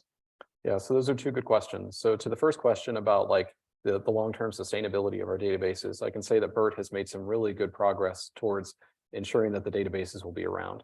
So they're no longer hosted at headquarters. They're now on Amazon AWS. They're backed up frequently. And so they're in a state where if we were to lose something to like a regional outage or something like that, we could recover those data. So I think that it's going to be around for a fairly long period of time. And you also saw within the budget that Bob was showing, out of that approximately $36,000, $30,000 of that is for running our web services. So even say if the AVSO were to have absolutely no employees, we could use our endowment to continue paying for that to keep it up and running. And you know, we have more than sufficient funds to keep that running for a very long period of time. In terms of your second question about integrating additional things into VStar, I'd probably have to pitch that one over to David Ben, I think is the developer on that, right? And see if he has any ideas on how that could be integrated. So if you want to drop me an email, I can start a conversation with David. Any other questions? Okay. Ray Tomlin asks, are there plans to maintain VFOT, VStar, VSX, and the light curve generator for the next 100 years? Yeah, so as a guy that was previously doing my previous gig, I worked on a system that was built in the 1970s that was last upgraded in the 1990s that had to be upgraded one more time again in the 2020s. And I was working directly with a government sustainment office.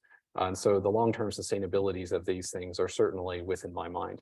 I haven't yet constructed or attempted to estimate what the budget would be in order to maintain those things, but I can say that we're doing the best that we can with the resources that we have. One of the things that I would like to do in the fairly near term is hire a software developer that would be working for the AVSO that would take a look at our infrastructure as well as start maintaining sort of some of those things. And we do have a lot of volunteers like George sitting over here, right? So he maintains a lot of our software as well. So it's not just an effort inside of headquarters for us to be writing software, but also something for our volunteers. So if you're pretty good at writing some code and you'd like to get involved, you know, drop me an email and we can see what we can do to get you looped in. Are there any other questions? Okay. No. Oh, one more. We're going to make Lindsay run from clear in the back of the room, clear to the front of the room. I'm curious that we talk about the 4% goal for drawing from the endowment. How far away are we from that in nominal terms? This is more or less maybe for Bob. Yep. So Bob, go ahead and come on up. I won't get my 10,000 in. We were right there a few months ago, and then the market had other ideas. So we've been circling that, and I'm not going to try to predict the future when it comes to volatility in the stock market and all the things that are affecting that. But I would certainly hope that we'll be back to that goal within a year or two. And it's my understanding that when we have cash on hand to weather these types of storms. So it's not as if we're drawing from the endowment now. We took our draw from the endowment previously. And the way that Bob explained to me that we evaluate our overall budget is on, and it's what, 3 years, I think. We'll keep Lindsay from running from the back. So Sorry to hear that. come to the podium. Yeah, I mean, we have a informal internal policy of keeping 1.5 years of cash available so that we never have to sell into a down market. So, and right now, due to the sale of the building and our strategic decision to feather the investments in, we actually have far more than that. So we are in no danger whatsoever to having the nightmare of retiring in 2008 when the market crashes and you have to start selling stocks and turn those paper losses into real losses. So yes, we are always looking forward, and when it comes to these calculations as to the draw, we actually do a weighted average looking back several years as to what our percentage will be. Thanks, Bob. Okay, I think we should probably move ahead in the interest of time. So if I could have Dave come up to talk about the Board of Director election results.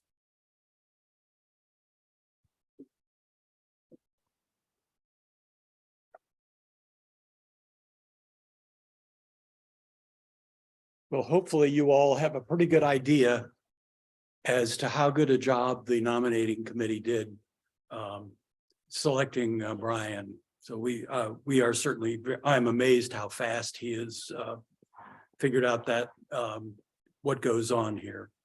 Let me talk just to remind you a little bit about our bylaws and how the board operates. The officers of the board are elected by the board to board members. And I was very pleased that all officers agreed to serve for a second year in the same position. With the strategic plan, we have a new structure for electing new members to the board. Just to remind you, elected for 3-year terms, and there's 3 cohorts of 3 each. So each year we elect 3 new board members. And according to our bylaws, the nominating committee puts together a list of 5 or 6 candidates that the membership votes on. And I'd like to thank Bill Stein for putting his team together and for the nominating committee. Now, there are no losers in this, but we do have 3 winners. So I want to thank everybody that put their name in the hat. I had to rip this from Elizabeth's hand. She has been sitting on this until about 5 minutes ago. In alphabetical order, our new board members are Peter Bielo, Pat Boyce, and Arnie Hendon. So congratulations, new board member.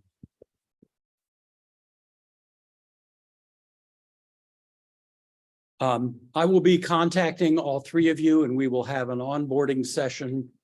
We have to work around the holidays, but we'll try to do it within the next month to 6 weeks or so. That now comes the fun stuff. We have each year we have to say goodbye to board members. And this year, actually, there are 4 people who have rotated off the board. 2 of whom could not be here today. But I wanted to acknowledge them for their hard work on the board over the past 3 years. One is Karen Kanamuchi, and the other is John Briggs. We have 2 people who are present who are going to be rotating off the board. And I'd like to ask, sorry, get my notes here.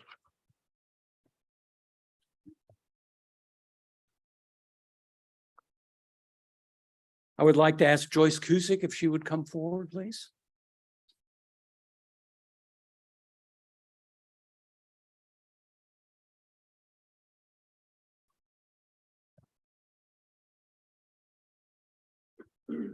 Now, it has been a delight to work with Joyce. She has always been a thoughtful, quiet person who listens to all the arguments, and then she, in very clear fashion, puts the pointer right on what needs to be done. She has served as the liaison as well for the executive committee of the board, and has served for a total of 6 years. And we have a little something for her.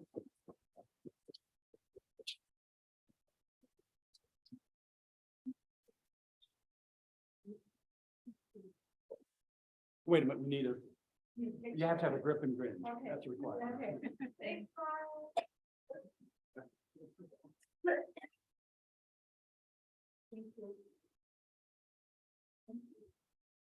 And the other, I don't know quite how much to say about this, but ask Gordon if he would come forward.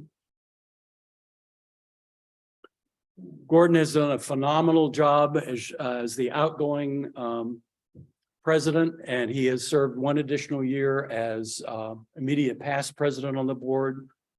He steered us through the sale of the building, the strategic plan. And for me personally, the best thing is he's always been on speed dial. You know, all I have to do is say, when I'm scratching my head about something, you know, what do you think? You got a couple minutes? He always says, sure. He helps me work through the situation and has provided wonderful advice. And so I thank you. You will be missed. And we have a little sense of community.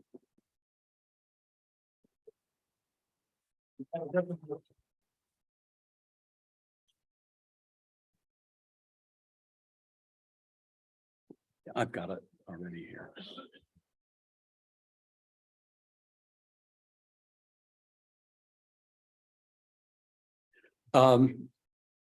Next, I'd like to ask Sarah Beck if she would come forward, please.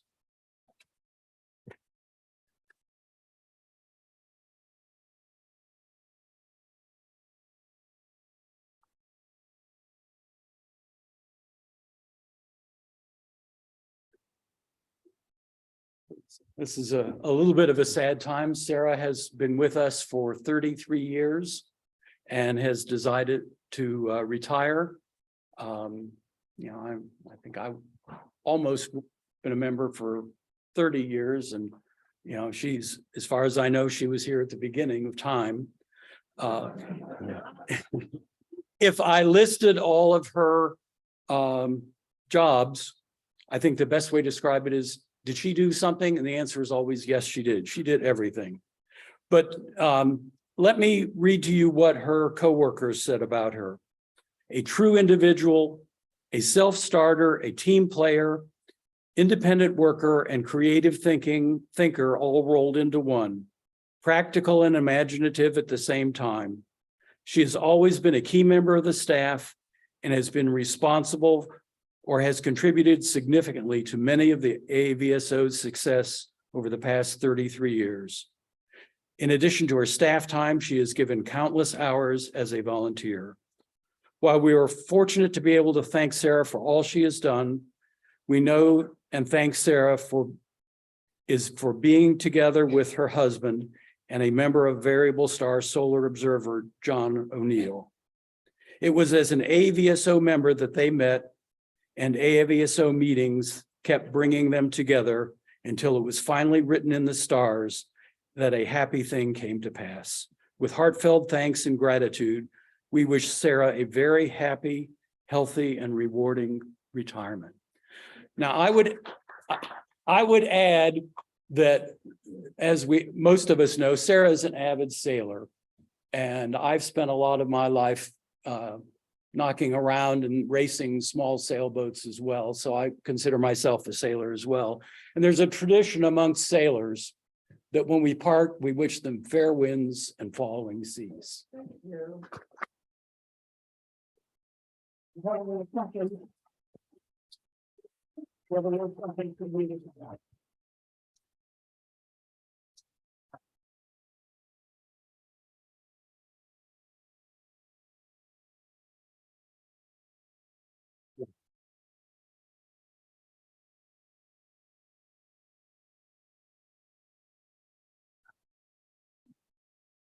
Kathy is so organized. She gives me copies of everything I brought up to the podium, so I can't forget anything.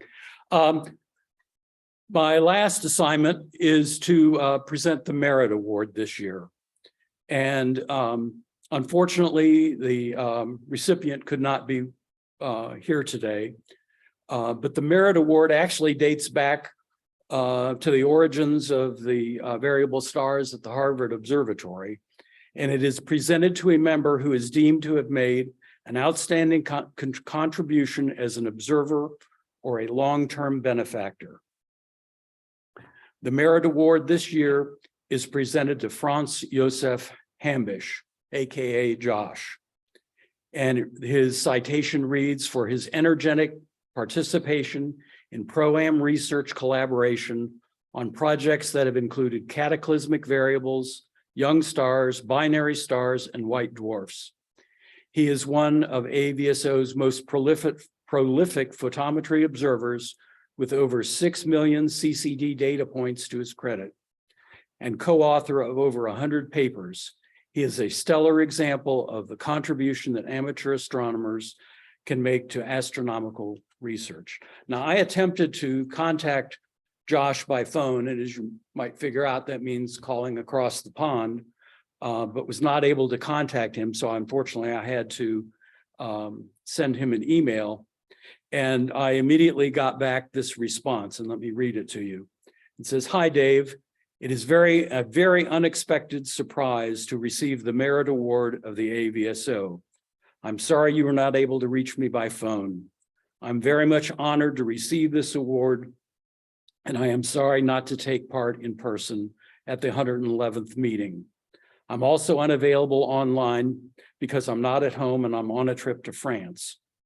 I have just checked the older AVSO annual reports and that I started to submit data to the AVSO in 2002. Over the past 20 years, I've submitted 6.5 million observations, and there are going to be many more to come, as I am now in the process of investigating other known variable stars in the field of view of my CCD images. I am just in the starting process of getting access to programs written by Belgian astronomers to be able to process these known variables as well in the field of view. So stay tuned in years to come for an even greater flood of data from me." So let us all congratulate Josh.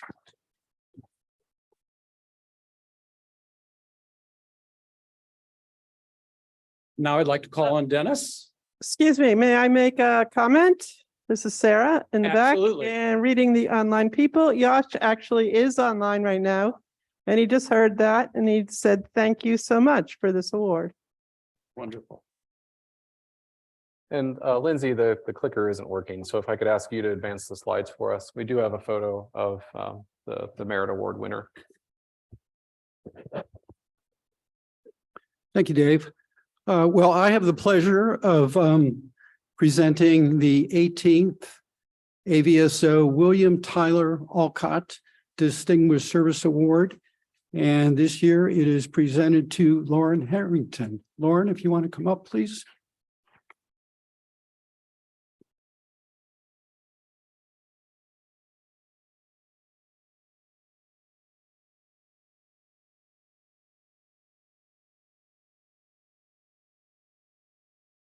By the way, for those of you who don't know, William Tyler Alcott was one of the founders of the AVSO back in 1911.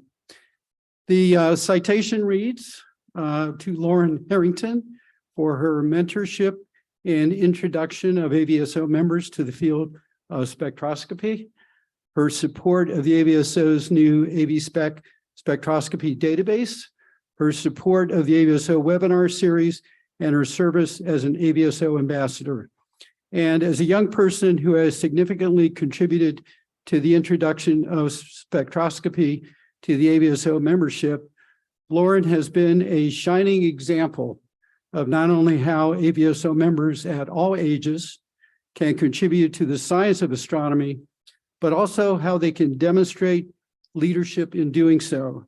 She has been instrumental in helping to increase the participation in the AVSO spectroscopy section and has done so through open houses that she has conducted. She has also contributed significantly to the refinement and use of the AVSO new AVSpec spectroscopy database.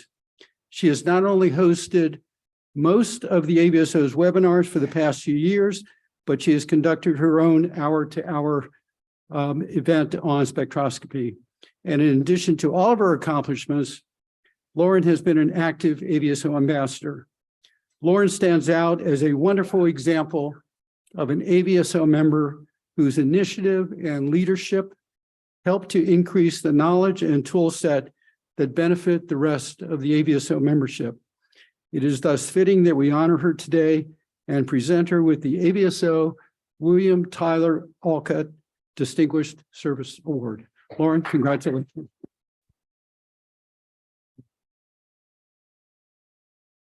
And Lauren, we just want you to know that we contacted your family a couple of weeks ago and they're all online watching you right now.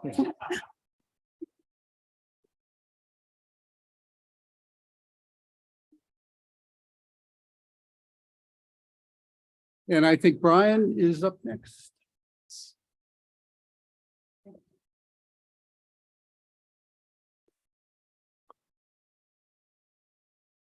So I have the honor and privilege of presenting the AVSO's Directors Award, who goes to Richard Berry, who I might add was the person whose book I learned how to do photometry from. So Richard, please come up to the table.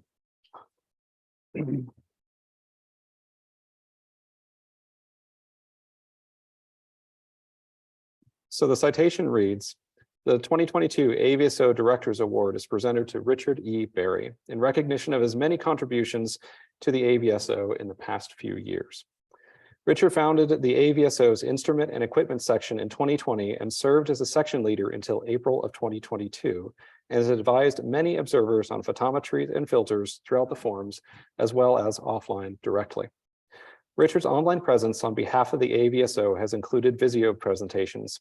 He joined Arnie Hendon and Gary Walker in September 2020 for a very timely webinar called Focus on CMOS Cameras. His AVSO How-To Webinar Hour talks, including Your First Observatory in April 2021 and How to Understand Star Photometry in March of 2022, were very successful.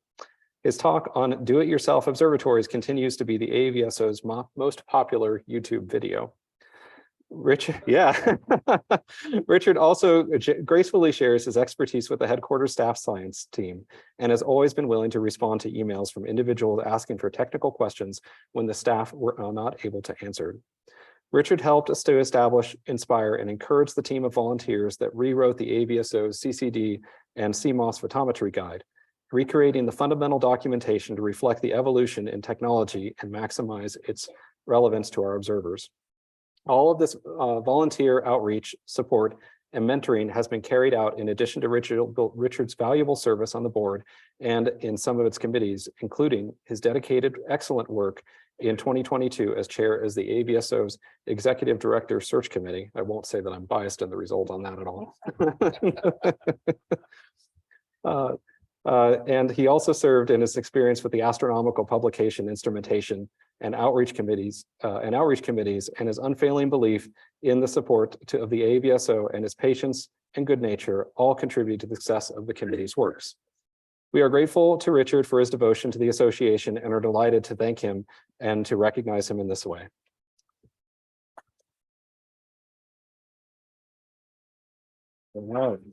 Thank you. I think we've had the right time. Okay. Is this glass? I believe that's glass, and you can grind a mirror. Yeah, exactly. Yep. So, all right. Okay. Thank you, Richard. Okay. All right. So next up, we have some special awards.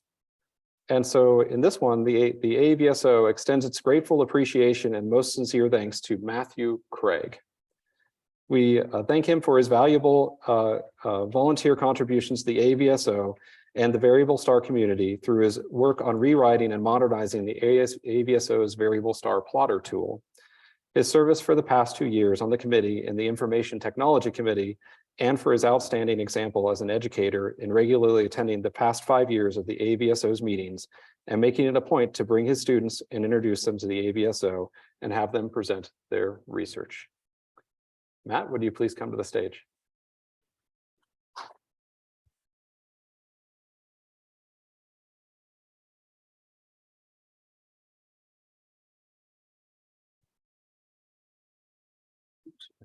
Indeed. Yeah. Thank you, Matt. I appreciate it. Oh, yeah, we got to do the photo op thing. Yep, got to get the sequence of operations right. Oh. Okay. Thank you. Yeah, thank you, Matt. So I move it up and down, it's a variable star? I think so, yeah.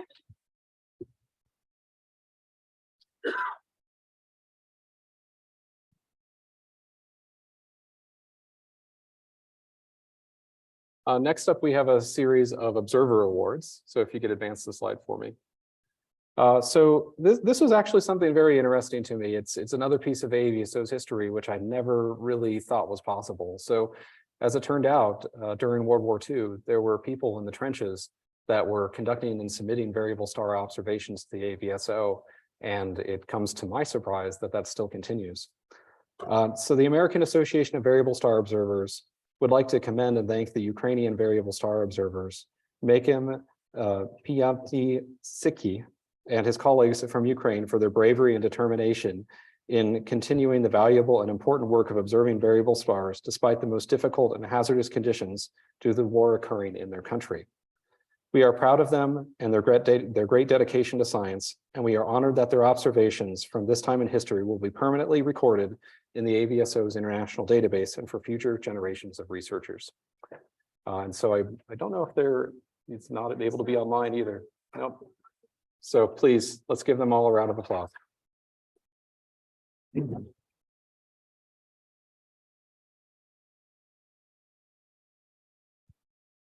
In addition to that, we have a series of some of our more traditional variable star observer awards, actually just general observer awards, and you can see some statistics on how many awards that were going out to various members.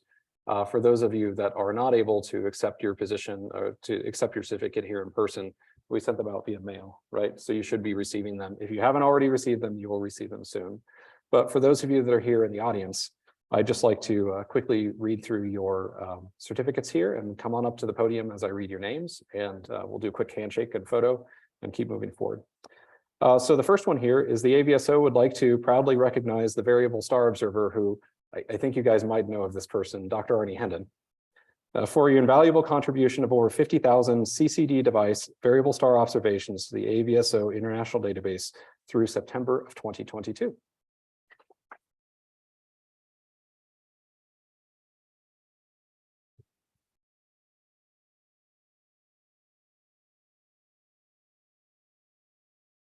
Next up is Rick Ditz. Yep. We'd like to thank you for your invaluable contributions of over 100 DSLR variable star observations to the AVSO International Database through September of 2022. Rick, are you in the room? Yes. Yep.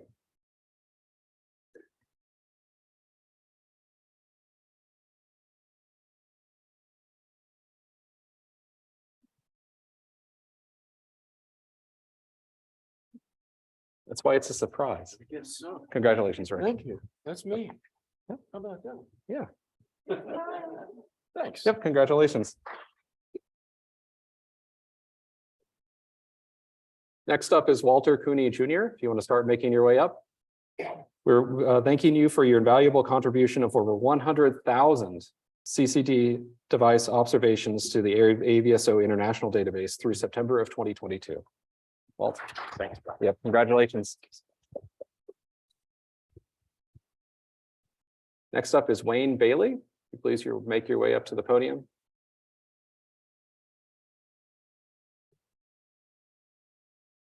So the AVSO proudly recognizes Wayne Bailey for his invaluable contribution of over 1,000 CCD device observations to the Variable Star International Database through September of 2022.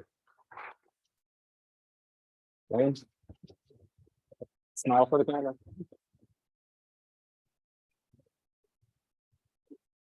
Oh, I know this guy. George, if you could please come to the podium. So George, we'd like to thank you for your cumulative contribution of solar data reports of at least 44 report months in support of the National Geophysics Data Center SID database and service to the AVSO's solar observing program. Thanks, George. Thanks.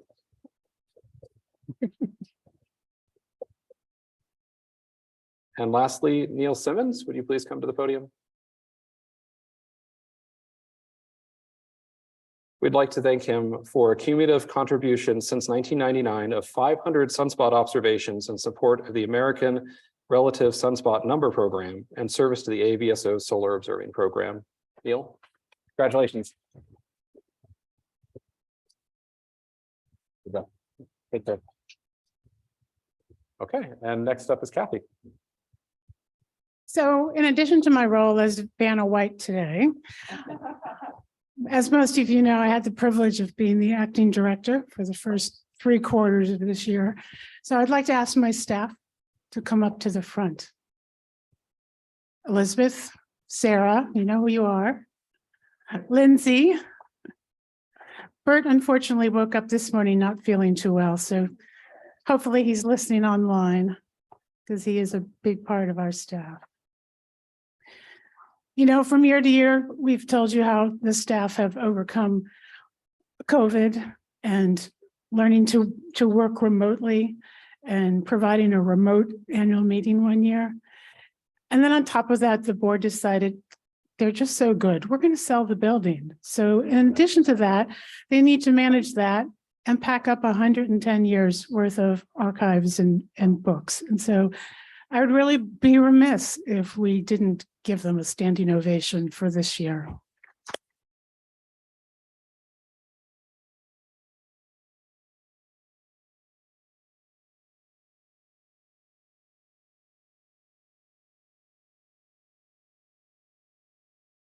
And could you just stay for a minute?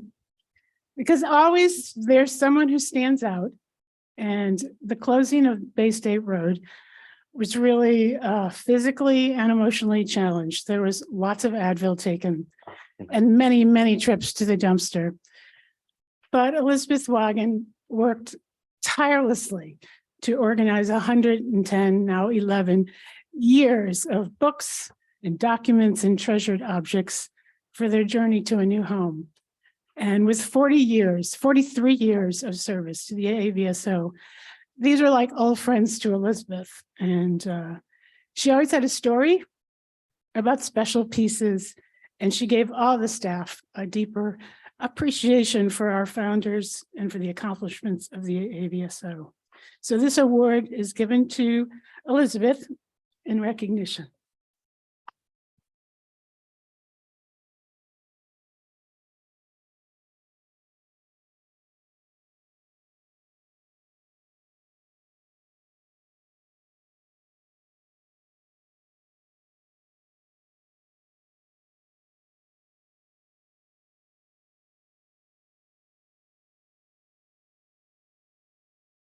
I know we're behind schedule. I know we're behind schedule, but I just want to say that, well, thank you very much. But without Kathy at the helm, keeping all of us organized, on track, and sane, none of this past year would have been accomplished. It's been a monumental job, and nobody can begin to understand how much Kathy has had to deal with. All the issues, COVID, remote working, figuring out, finding us a new place to live. Kathy did all of that. How many places she went and looked at and gave reports back to the board. And countless hours. And then the whole building sale, organizing all of that, the move, transferring things to Harvard, transferring things to the scientific instrument collection at Harvard. All of that, and moving into the new building, new furniture, the building, new building management. I can't begin to tell you what Kathy has done for the AVSO. And so Kathy is the one who deserves a standing ovation.